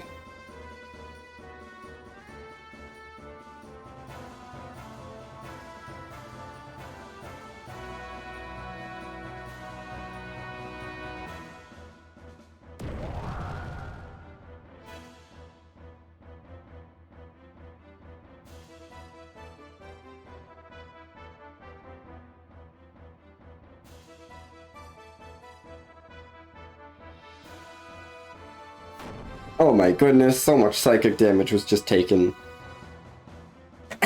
by that revelation.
And the party's just gonna stand over here.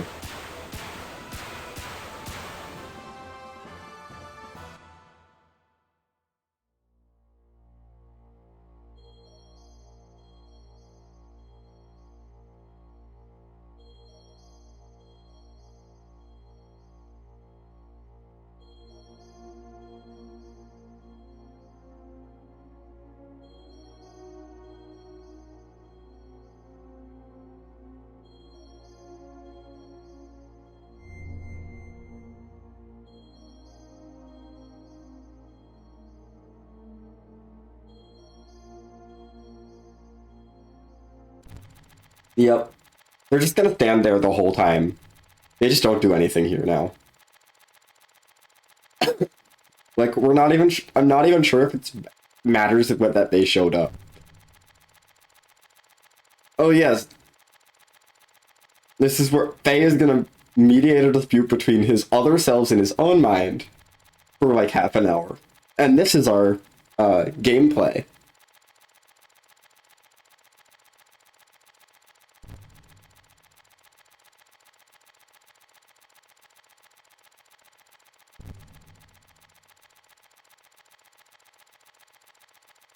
I hope you like this little like film roll countdown thing, because they're gonna use this more than once.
Woo, we're fixed. Right.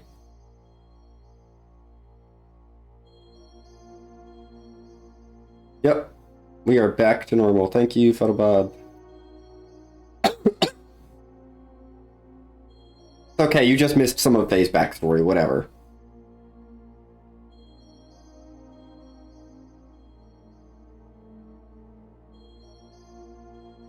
It's just more of, you know, some flavor of his suffering.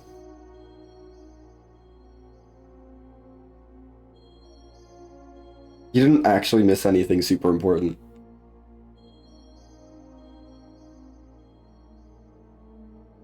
That's not true. The entire game is Faye not understanding what's going on. And now we're getting the dump of Faye's backstory at the end of the game.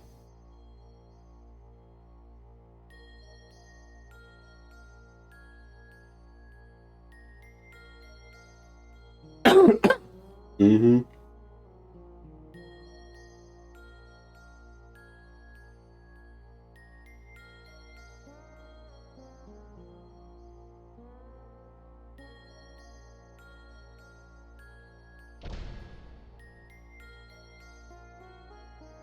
Yep, that's the gist of this. Mom is Yang, she experimented on Faye. Faye made id to take the pain.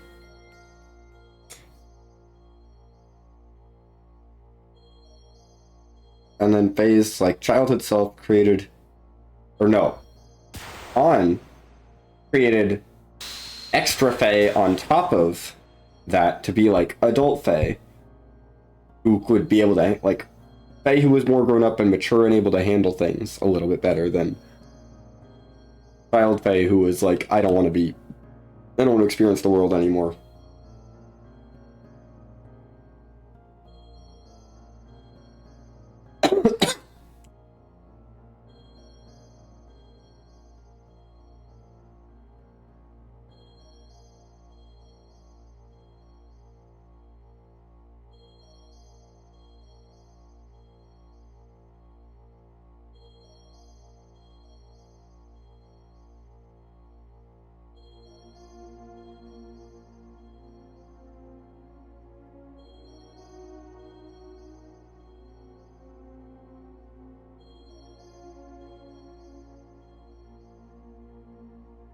Yes. And then adult Faye, while he was in Carbonite, created a fourth persona that was just like a nothing persona, just to be like, I need some time to think. You're gonna be frozen in Carbonite for a bit. And then id was like, wait, you stepped away from the stage? My time to shine. And so that's how id came back. And id broke out of the Carbonite and is now doing this stuff. But the fourth persona is a nothing persona. It basically is like, blah, whatever. Has no, its personality is being frozen in Carbonite.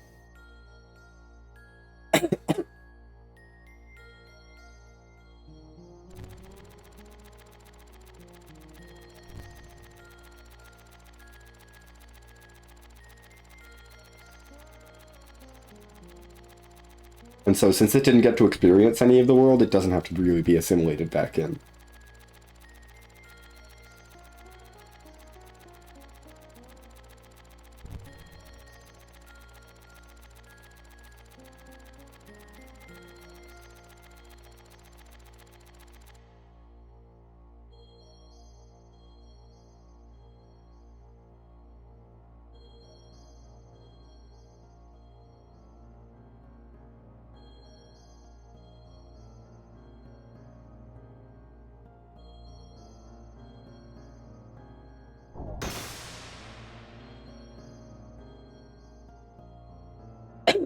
Yeah. Oh yeah, we haven't even gotten to the reincarnation aspect of Faye's backstory. This is Faye's current life that's all messy. And then there's the fact that he's also been reincarnated a bunch of times.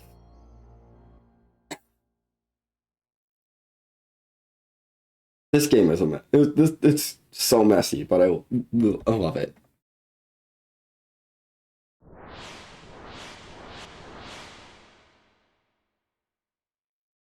Oh.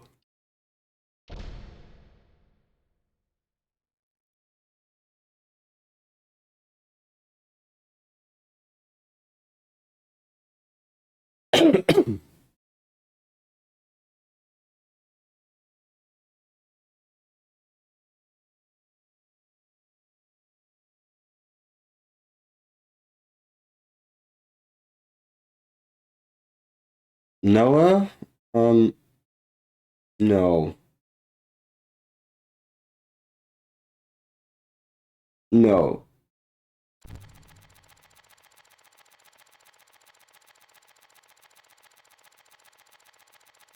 Yeah. The game only really details 3 of Faye's incarnations, which are the current one, his incarnation as Lacan, who Lacan is still alive because Lacan did special stuff and has the ability to possess people like Miang does. And it goes into detail about with Kim as well, who we've gotten hints from with Emeralda, and we get more information from the Emeralda side quest at the end of Disc 2, but we haven't gotten there yet. We do also get to see Abel, which is his first incarnation at some point in the game, and I'm sure there are others. So those are the incarnations we get to see, and then Faye has all this going on.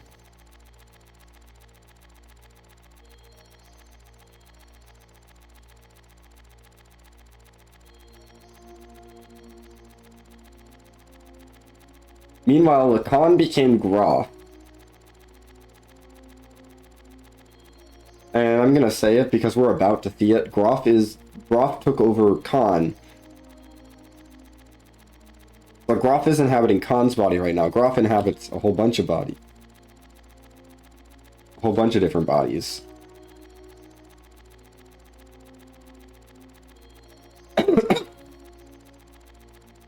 Just like Miang does, except Lacan has to, like, get to choose.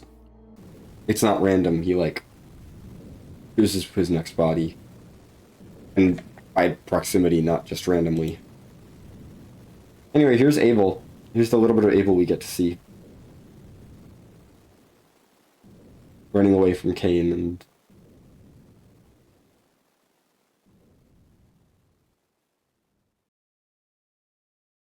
all that. But yeah. So to summarize, Faye is Abel, and also he's Kim, and also he's Lacan. Lacan is Groff. Groff is also Khan, who is also Wise Man.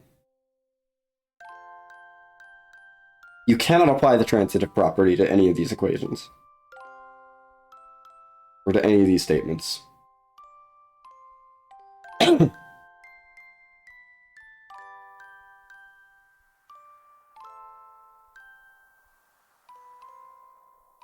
Yes, and Xenogears is episode 5 of the timeline. Episode 1 is like the launching of Deus. Episode 2 is the Eldritch Crest. 3 is... well, episode 1 is like Discovery of the Zohar launching Deus. Episode 2 is Crash and Abel era. 3 is Zeboim with Kim. Abel is also the desert one, yes. At the beginning. Right. That's not clear, though.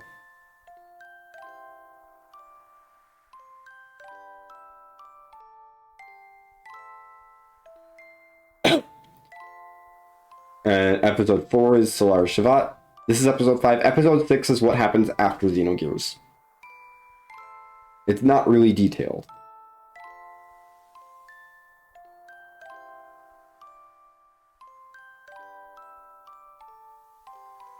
But it's like a hypothetical sequel.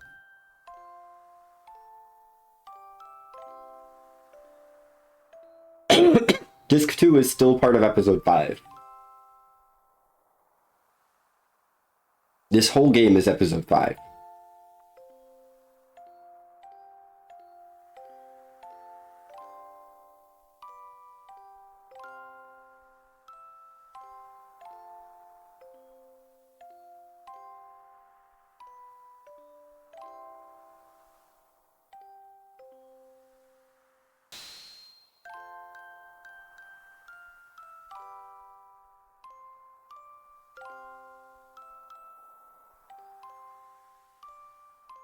Mm-hmm. The Xenogears lore is wild.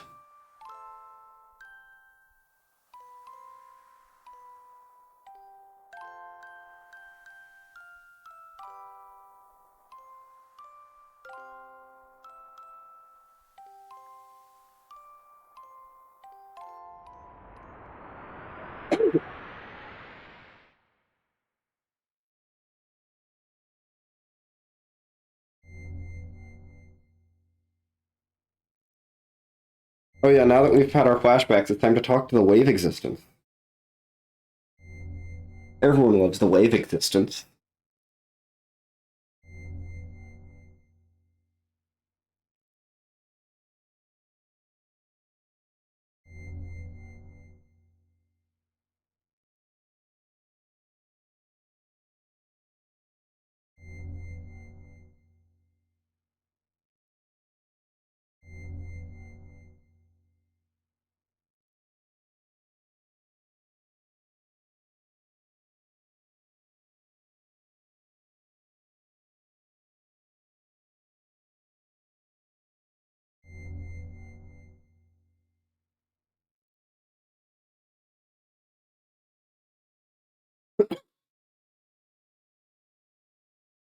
Oh, wave existence.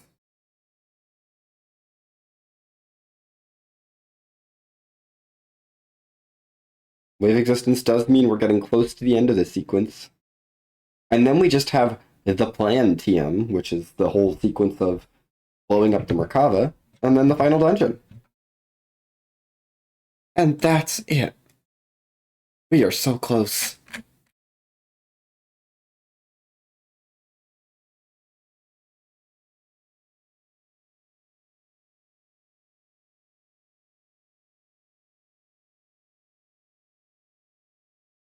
Yeah, I was gonna say Xenosaga is 1 and 2.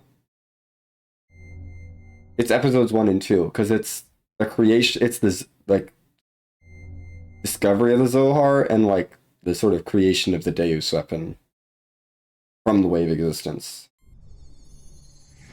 It's not episode 6 of the story.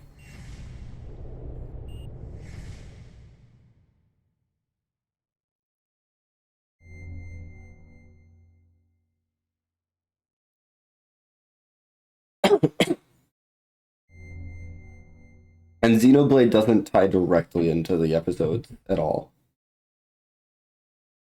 Yeah. And like Abel is introduced at the very in Xenosaga episode 3.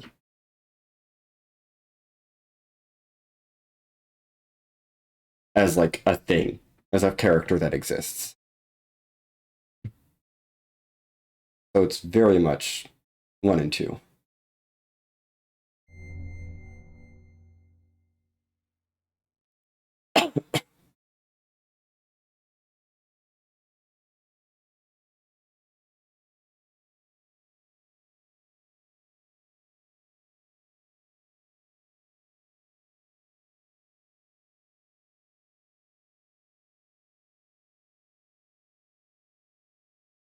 Yep, that does sound right.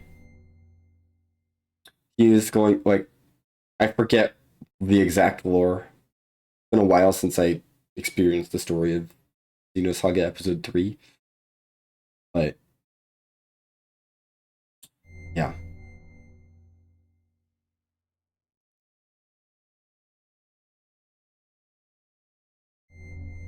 And I don't know where exactly the Xenoblade games would sit on these episodes. I don't think they sit very cleanly into the structure. But they're also their own thing. They're not like, you know, necessarily tied. And Xenosaga is not supposed to be like a specific prequel to Xenogears. It's its own thing created from, you know,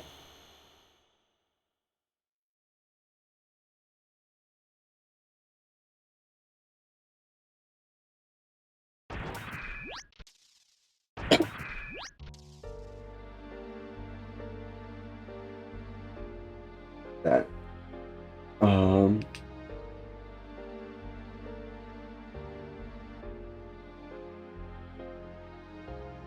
Yeah, I don't know what 1 and 2 would be.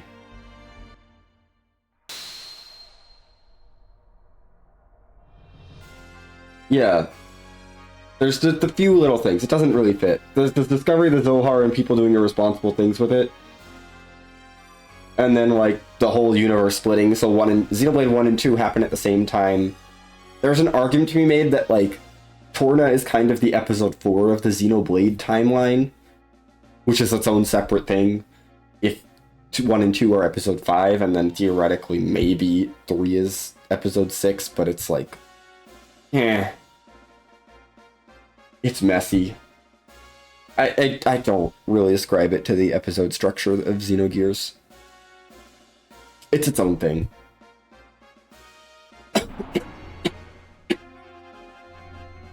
And Xenoblade X is completely separate. If anything, X would be episode 1. If I had to give it an episode, it would be 1.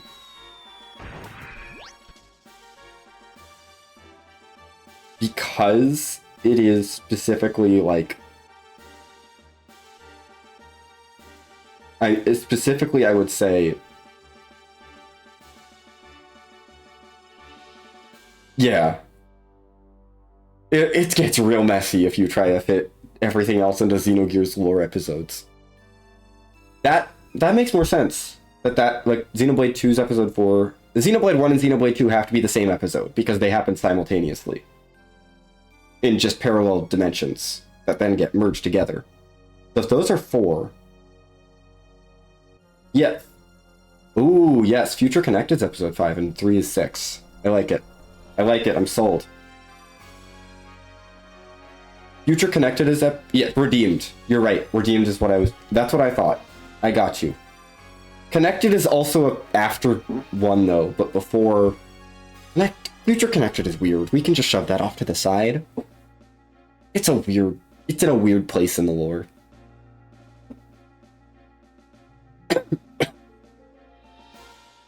X, I would say, would go towards like episode 1-ish because it's one of the very few.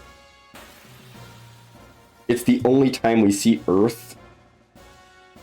Well, other than the like the flashback cutscenes of 1/2.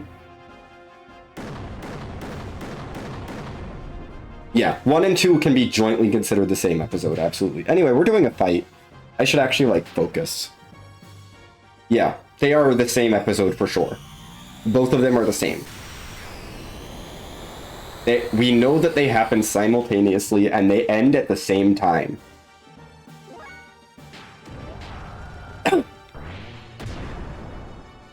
Look at that pitiful X attack. It's so bad. We have to guided shot to get our damage now.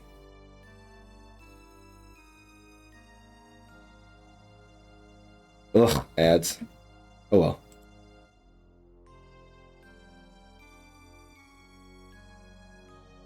You're right, I don't need to focus. We're in disc 2. Anyway, that was my, like, one little boss fight, and now we're back to cutscenes. We're fine.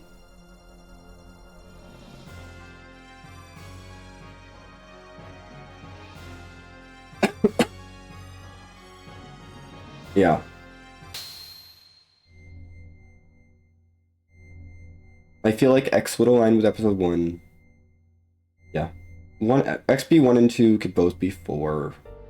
With... yeah, Torna being 3.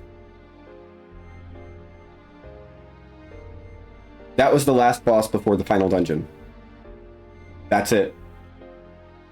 All that's left is cutscenes into final dungeon, into final boss sequence.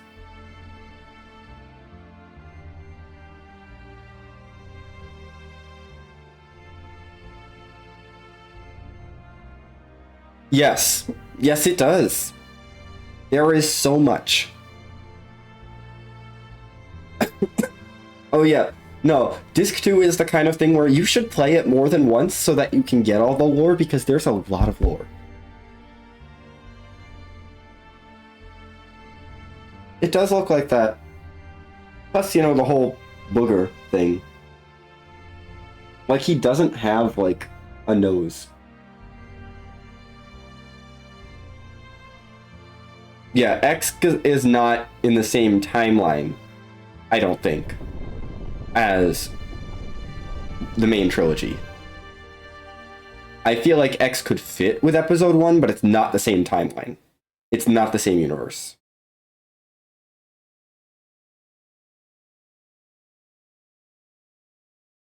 Because X very clearly does not take place... I don't think X could take place after the trilogy.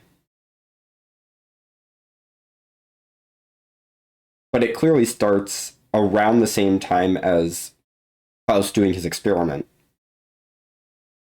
In terms of technology on Earth and all that. So I lean towards X being a separate timeline. Completely. From the main trilogy.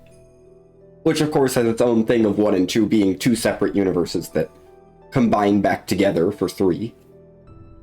And 3 is dealing with that whole mess. Xenogears is wild. But honestly, I'm loving talking about it because it's distracting me from the fact that we've been sitting through tons of cutscenes. And we've had 2 boss fights in the last hour plus.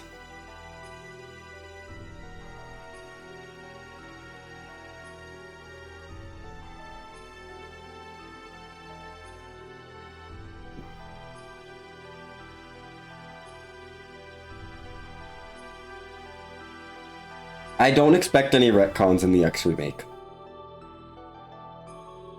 Honestly, I don't.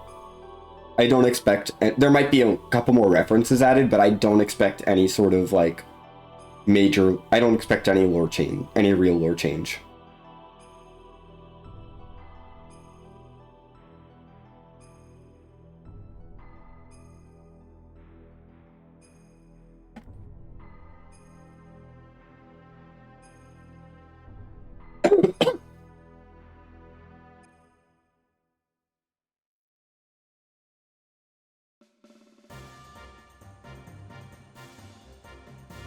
Yes, that's true. Lynn only has one Monado hairpin and not two. Oh my gosh. You're right. Anyway, it's time for the plan TM, which is where we get to see our party come up with a plan, execute the plan, and then react to the plan without any gameplay whatsoever. Does that sound fun? Because that's what we're doing right now. And it's not just the party presents the plan in completion. We watch through them, the process of them coming up with the plan and figuring out how it's going to work, and then presenting it, and then executing it, and then reacting to how it went. We do get some cool scenes when they're executing it.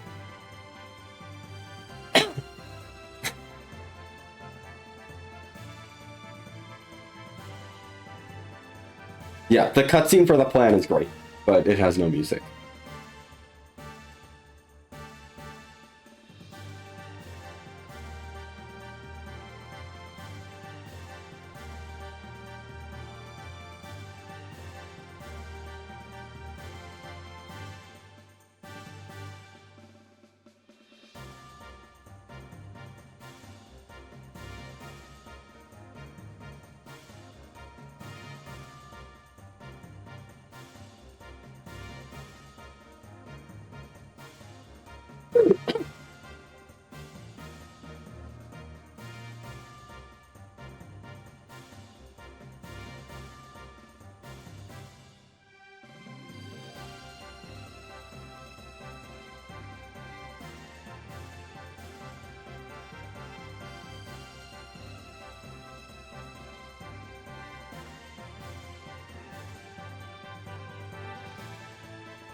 Hey, are you good?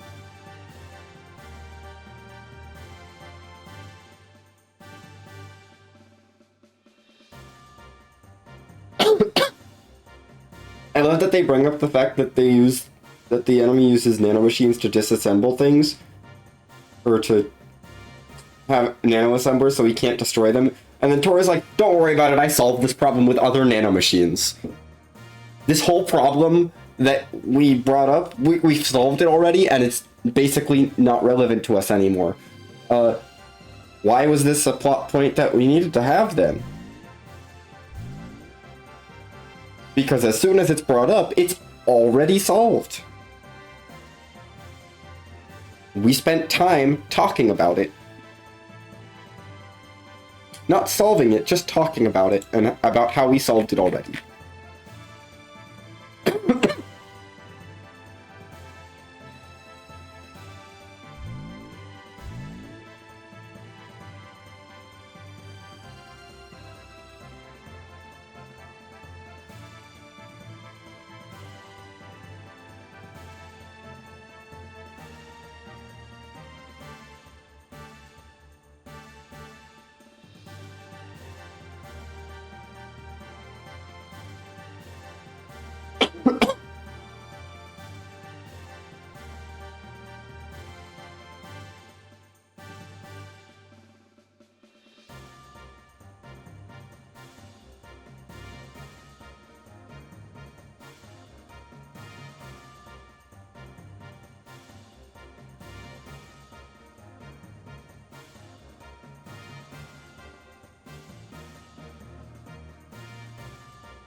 Oh my goodness.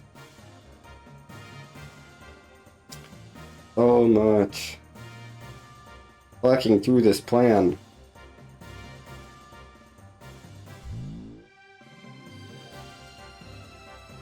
Like, they really, really wanted to make sure that you knew what was happening here. What was about to happen.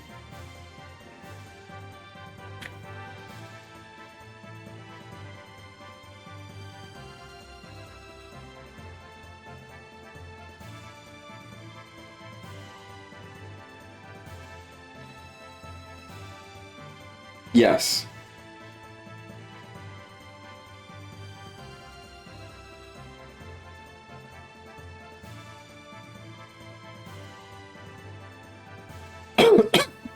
It's more than 10 seconds of cutscene. That's like a whole minute of cutscene.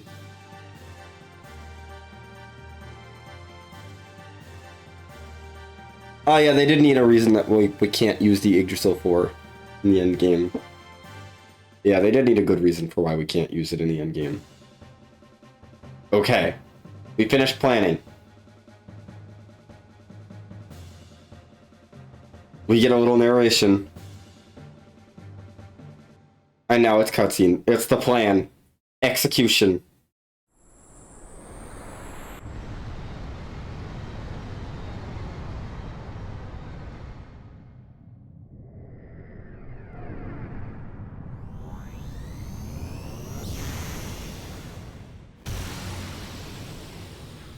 Everyone get your timers ready. They said 20 seconds. I am watching my clock, which is tracking seconds.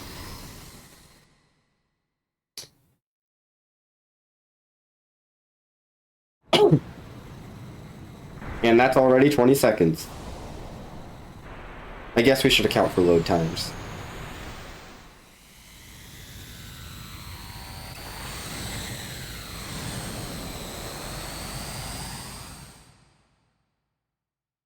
Okay.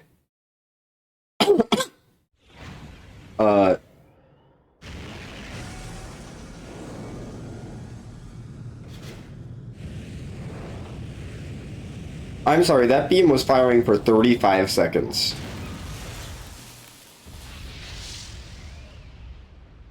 Are you gonna tell me there were 15 seconds of loading time in the middle of these cutscenes?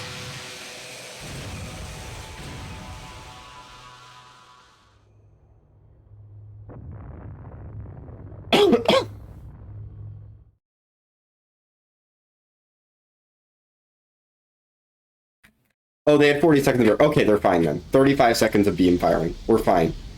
I did the math. I wasn't paying attention because I have watched it so many times. 20 from Xcal and 20 from Ig. Okay, got it.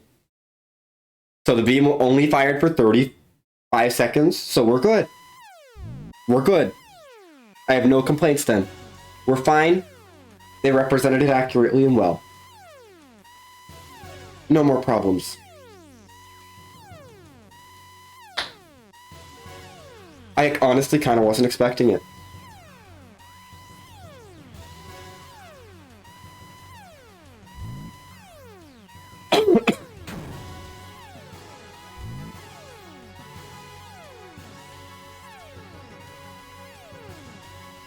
Anyway, time to react to what we did.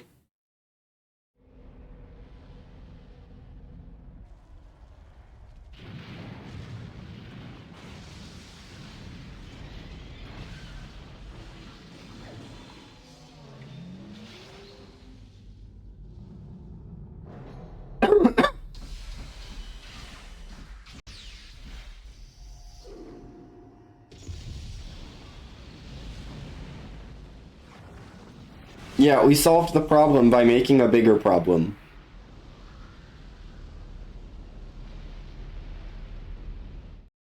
It's okay, we did it on a continent where no one lives.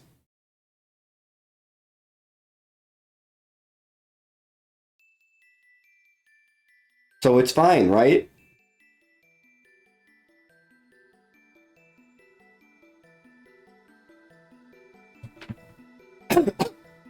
It's a lot. It is so much.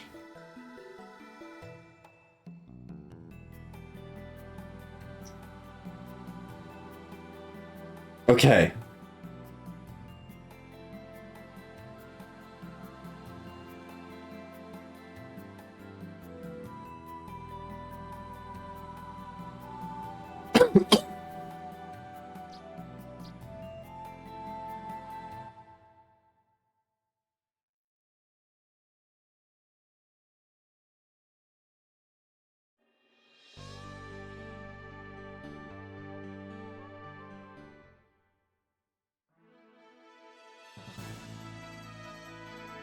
I don't remember how to fly backwards, so we're just gonna fly forwards.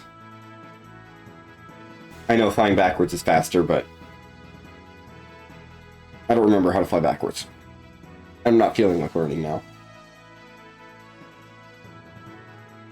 We get to have a more world movement. Hooray! Anyway. Yeah, there's a world map.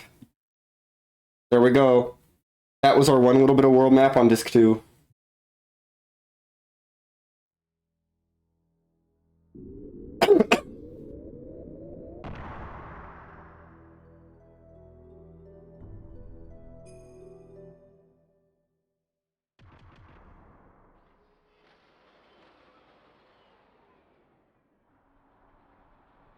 That's not what I wanted to do. Go back in. Okay. Here we go.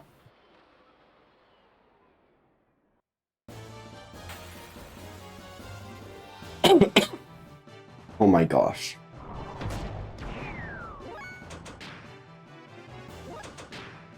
I would like to be done with random encounters, please. We are in the final dungeon. Okay. Gotta go up here. Oh, this dungeon's really bad casually. Especially if you don't realize that they give you a map at the beginning of it. Like, you don't have to... Because up till now, the only dungeon maps you've gotten have been from boxes. So you'd assume, I need to find the dungeon map. No, for this one, they give it to you for free. As soon as you enter. But they tell you with a line of dialogue, but like, it's not really easy to notice that. It's easy to miss that. And if you don't have a dungeon map, if you don't know about your dungeon map, it's real bad. It's not that pleasant with the map. But if you don't know that that map exists, which it's super easy to miss because they just kind of say it once when you enter the dungeon and they never say it again. 3 encounters here? Really? We still have a whole nother section of this dungeon to do.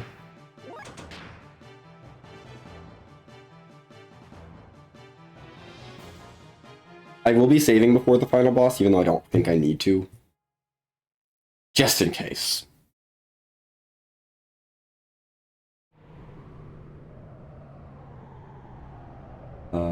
This is... this, yes.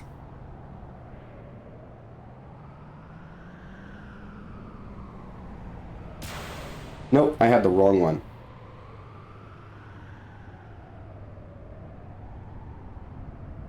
Maybe it was left and then down.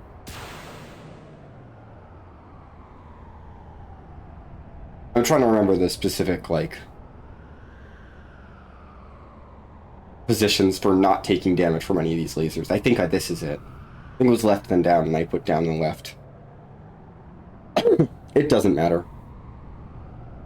There are no encounters in this big room, thank goodness. This room with encounters would be atrocious.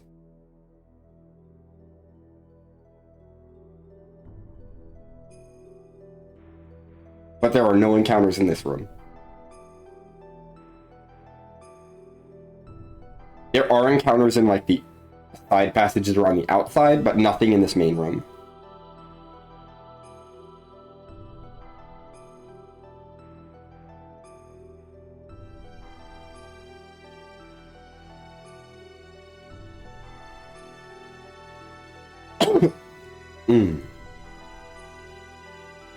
Oh yeah, no, you need the map, and even then, like, the map is not, like, is far from perfect. Because it's not super clear about what rotates what and where the switches are. For things. It is so rough.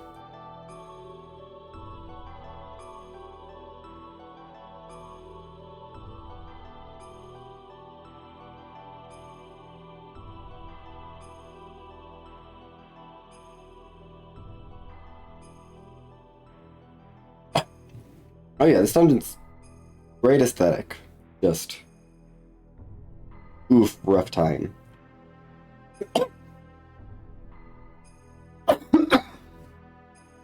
Anyway, we needed to hit that switch so that we could move that thing over there.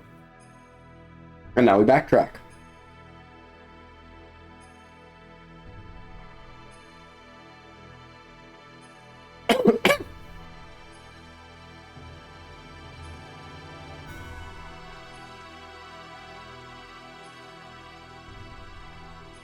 We're going straight to the boss. Yep. We're going straight to Deus. We don't need to take out the pillars. They don't matter.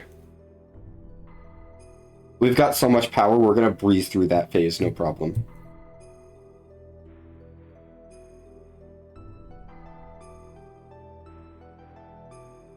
Yes. No. I misremembered. That's fine. I only lose the time it takes to walk. There's no encounters here.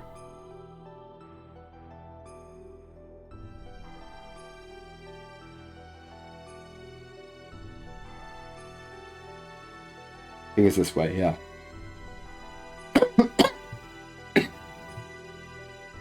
Okay. First trip through the encounter zone. We have two more, greens that we go on where we can get encounters. This is one of them. And then we'll have one more trip through these tunnels where we can get encounters. We'll probably get one in here.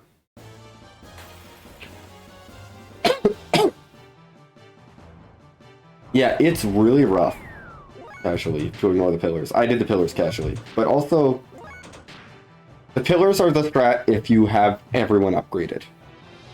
And you can swap out to other characters for the pillars. I, very notably, do not have everyone upgraded. In fact, I only have like 2 people that are really competent at this point.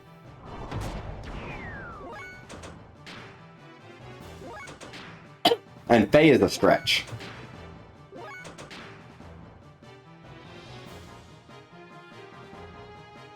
I get 2.5. We're gonna say between Faye and Satan, I can get an extra half.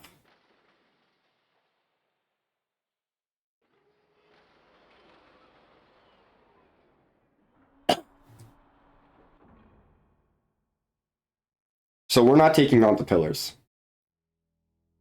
I will say in cutscene percent, I don't use my reserves for the pillars. Because I do the pillars in cutscene percent, and I just go for them with Faye, Billy, Emeralda.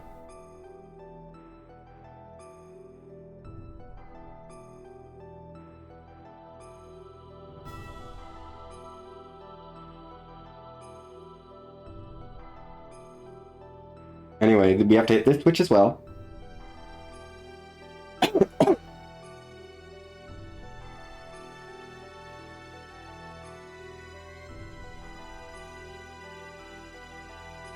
I'm running back and forth a little bit in front of each elevator just to make sure that my party members don't get stuck when they try to get on the elevator, because that loses more time.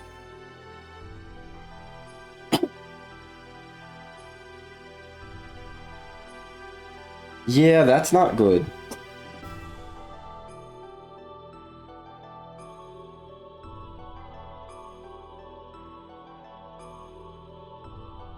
I don't want to move this.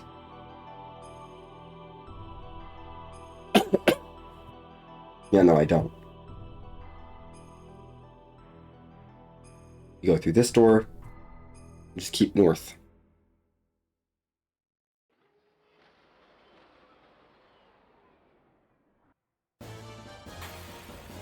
This is the last screen where we can get encounters. And then we will be free.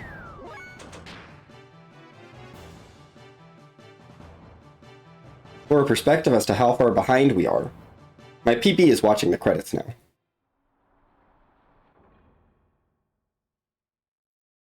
Just for perspective. It's not done yet, but it's watching the credits.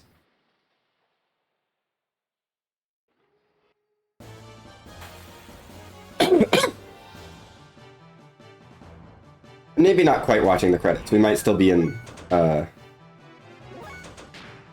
final cutscenes.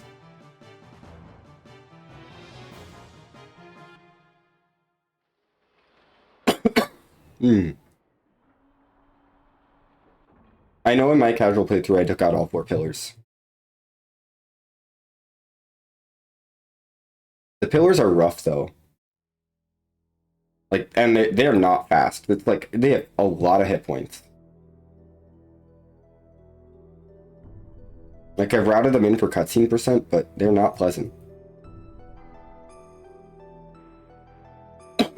But then again, Billy doing quad 9s to everything is really good. Okay, we made it.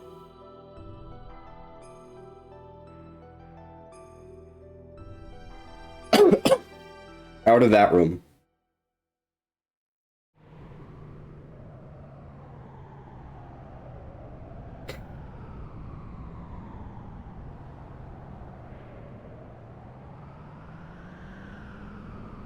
We're not going to get hit by a single laser on the way down.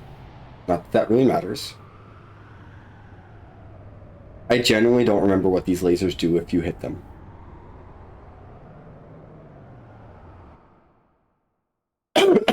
Yeah, no, the pillars have so much health. They're all like 50,000 or something.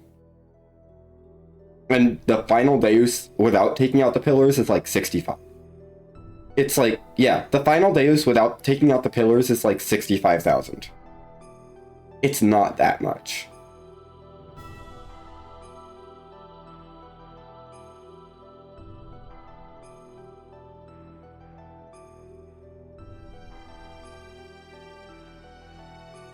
It's nowhere near worth it from an HP standpoint. It's nowhere near worth it.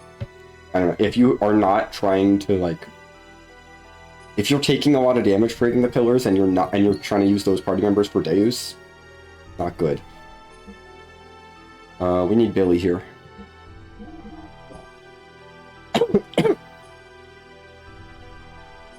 Oh, Emerald is fine.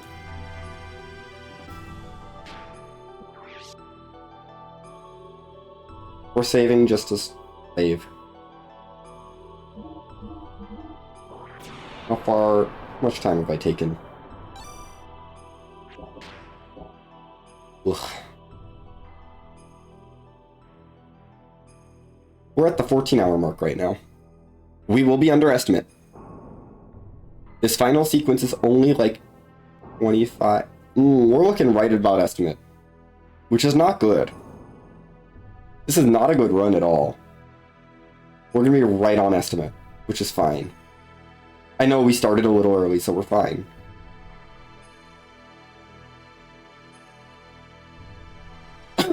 Oh hey, it's where we fought Amphitina. And then back here is where we fought Opiumorph. Okay. Yeah, that felt right. That feels right.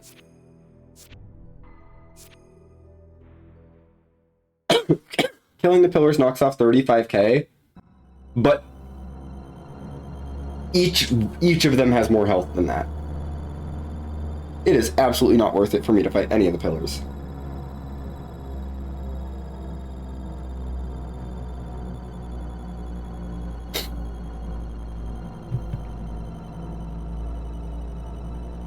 Okay.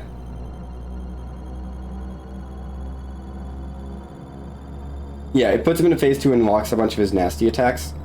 We're gonna put him into phase 2 before he gets a turn. I'm not worried about that.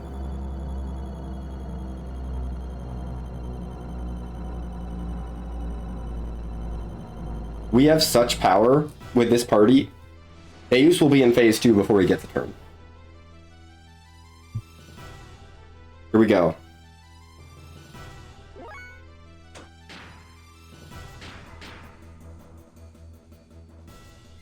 This is what Faye does.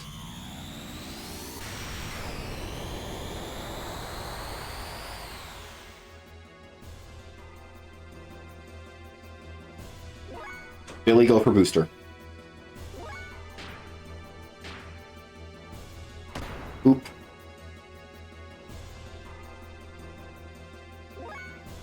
Faye, I'm gonna have you do one more. And this will be the last guided shot. Because I don't want to waste too much more.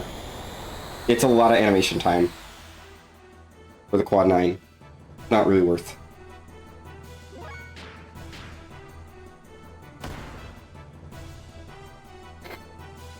That's me taking a little bit of safety strat. And just like that, we're into phase 2. No turns for Deus yet.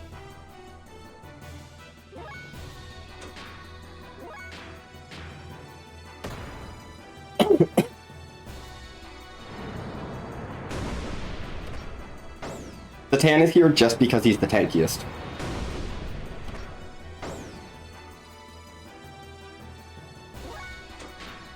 Not because he's useful.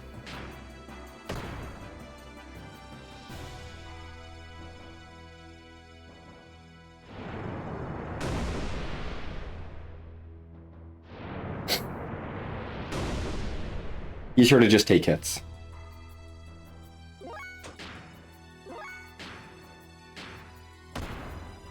I'm gonna go for the death blow now. Did you? No, you didn't miss. That should be the fight. Yep, that's the fight.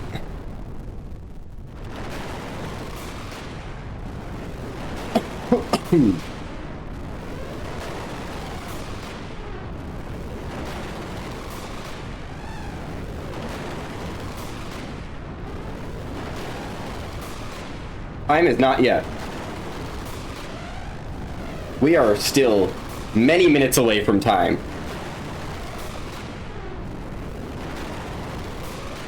My PB has not hit time yet.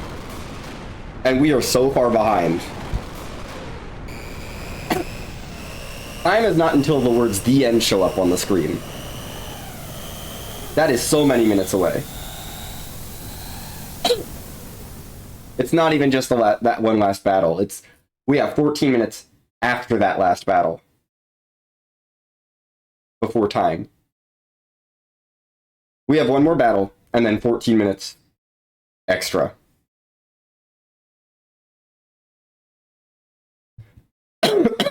After that. And that does not count this cutscene that's happening now to get us into that.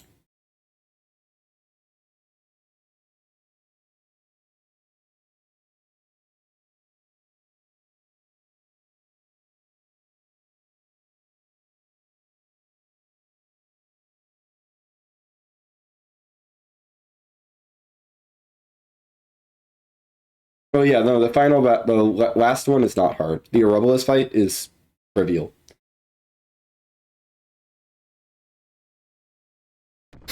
My setup for it literally lets me just put the controller down.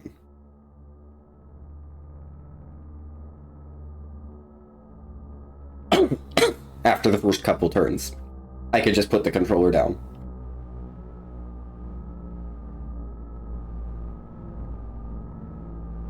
With the X button turboed and just let it happen.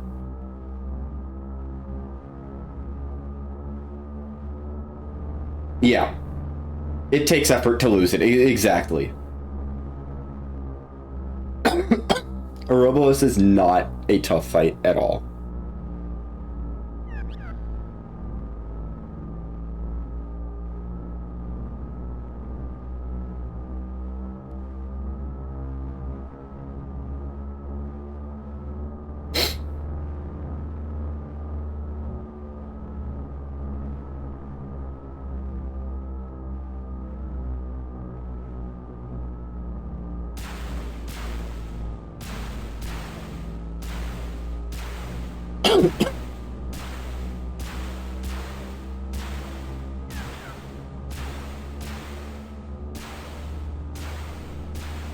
Bye, Deus.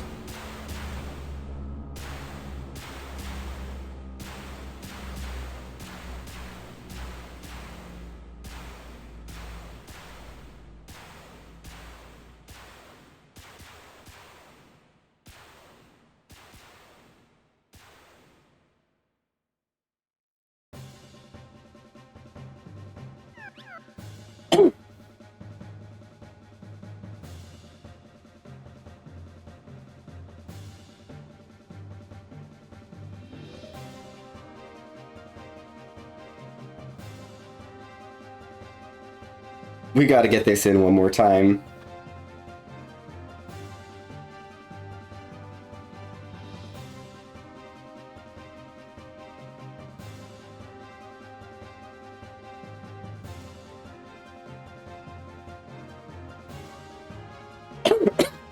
Mm.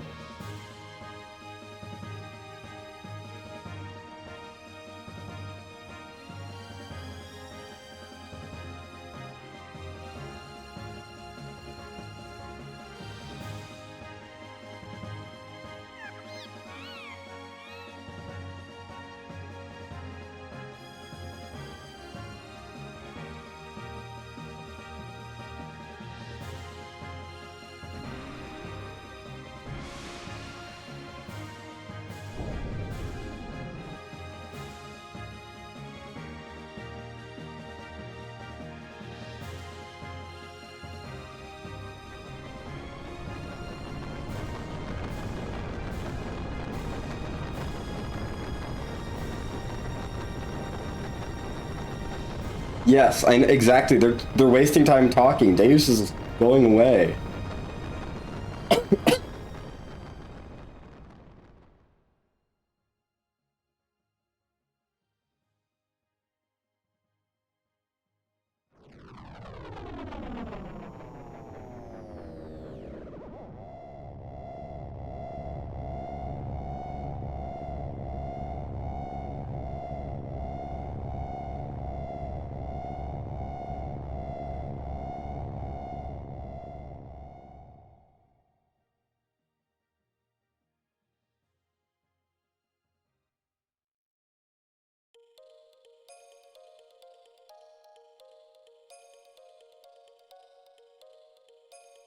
Time for this song.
Yeah.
Okay, boss time. Time is gonna be about 14 minutes after the final hit on this boss. So yeah, we're looking at right about estimate. Thanks and counter RNG. And you know the 8.5 minutes that I lost at the beginning. That didn't help. Lots of not great RNG. But that's okay. Okay. Booster. 1 triangle attack. And now it's Turbo X to win.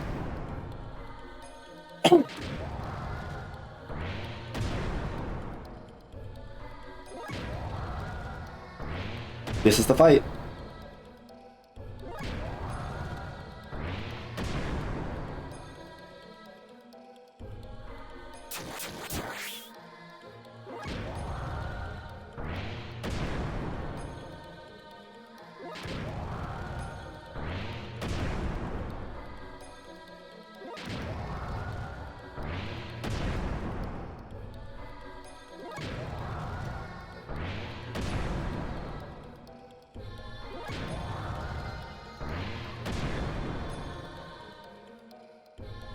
And there we go.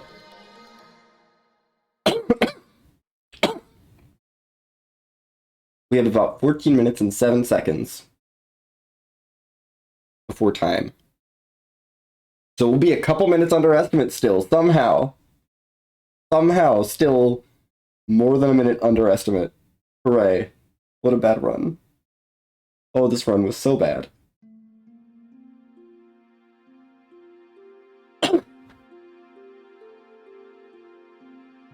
Legit, I think... Thanks. I think this is the worst run I've had since other than my very first run of the category. When I was, still figuring it out. RNG was not on my side today.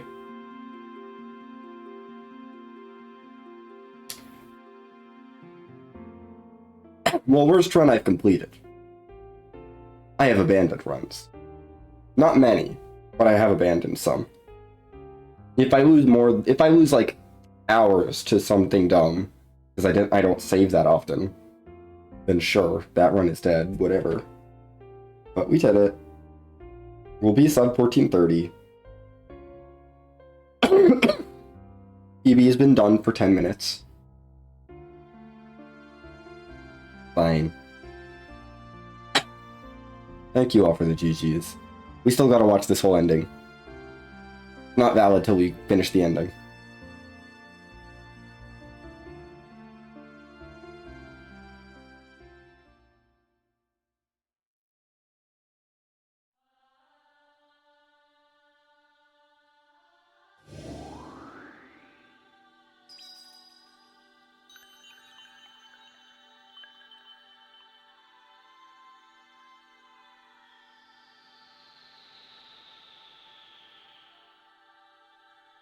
Let's return to our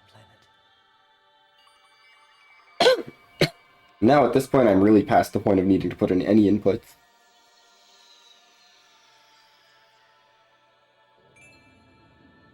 We're just watching the animation. That light. It's the point of contact with our world. But the dimensional shift has already begun. Will we make it in time? Can you run?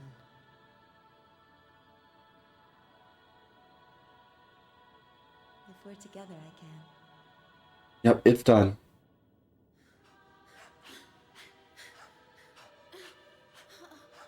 We just gotta let the run finish out.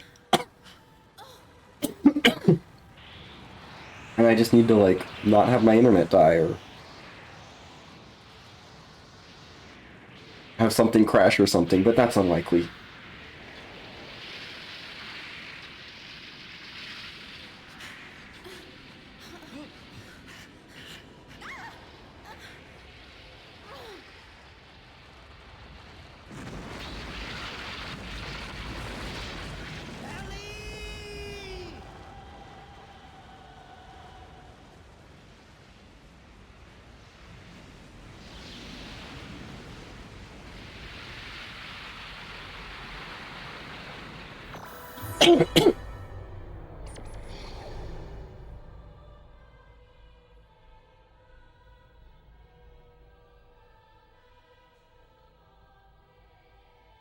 Krelian, you.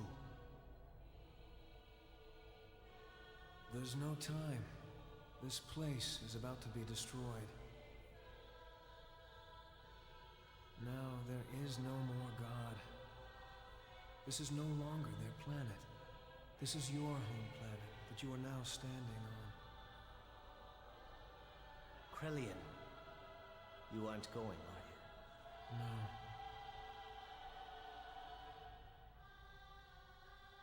Since that time, I have stopped being human. I've committed so many sins that any attempt at living like a human is impossible. The only one who could have forgiven me was God.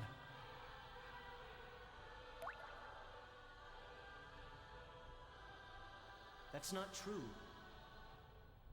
I know they would understand. There's still plenty of time to atone for your sins. You, of all people, could do it.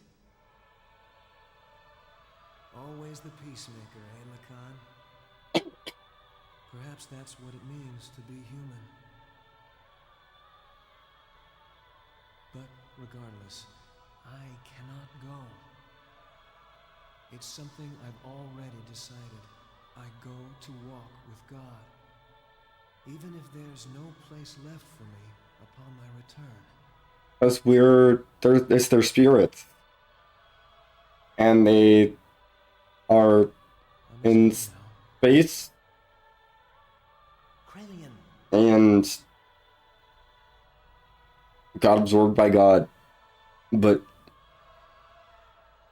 they and Ellie are about to get spat back out and they'll have clothes again. I envy you two.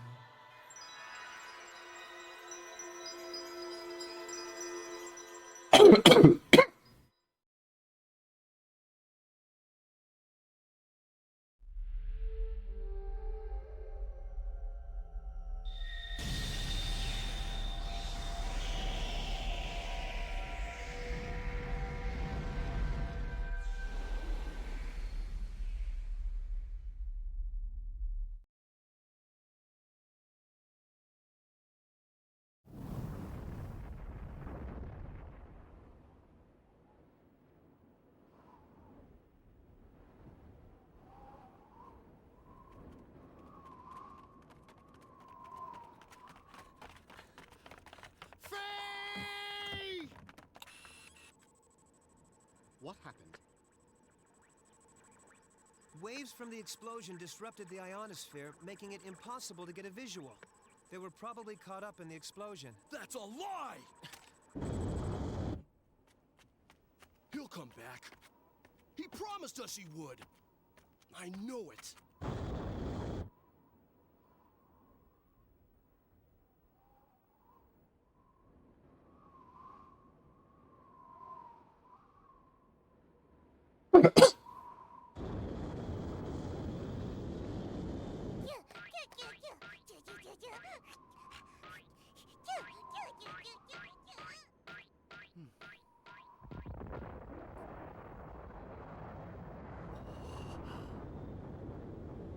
Yes, Emerald is always an adult in the ending, even though we never went to the lighthouse.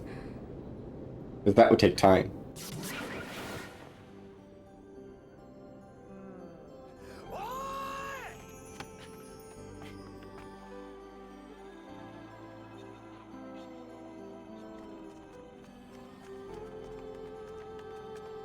Yeah, this is looking like a high 1428.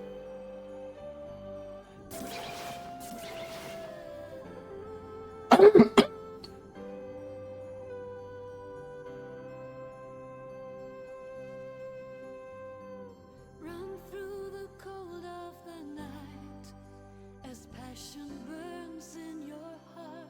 Ooh. And that's the story of the game. Now we get to sit through the whole credits. Life held close by your side,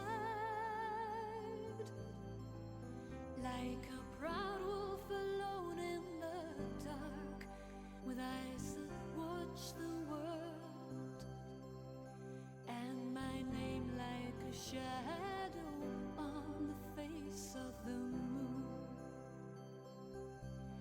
Broken mirror, a mirror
Okay.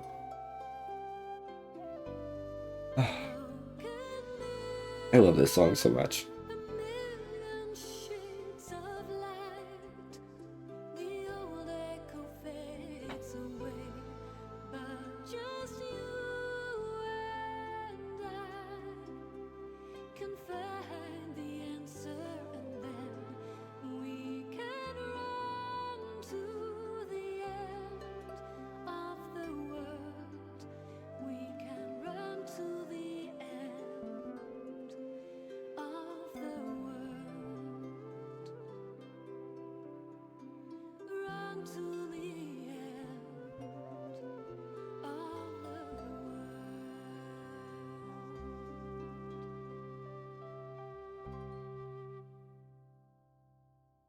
And oh, it's low 1428. Nice.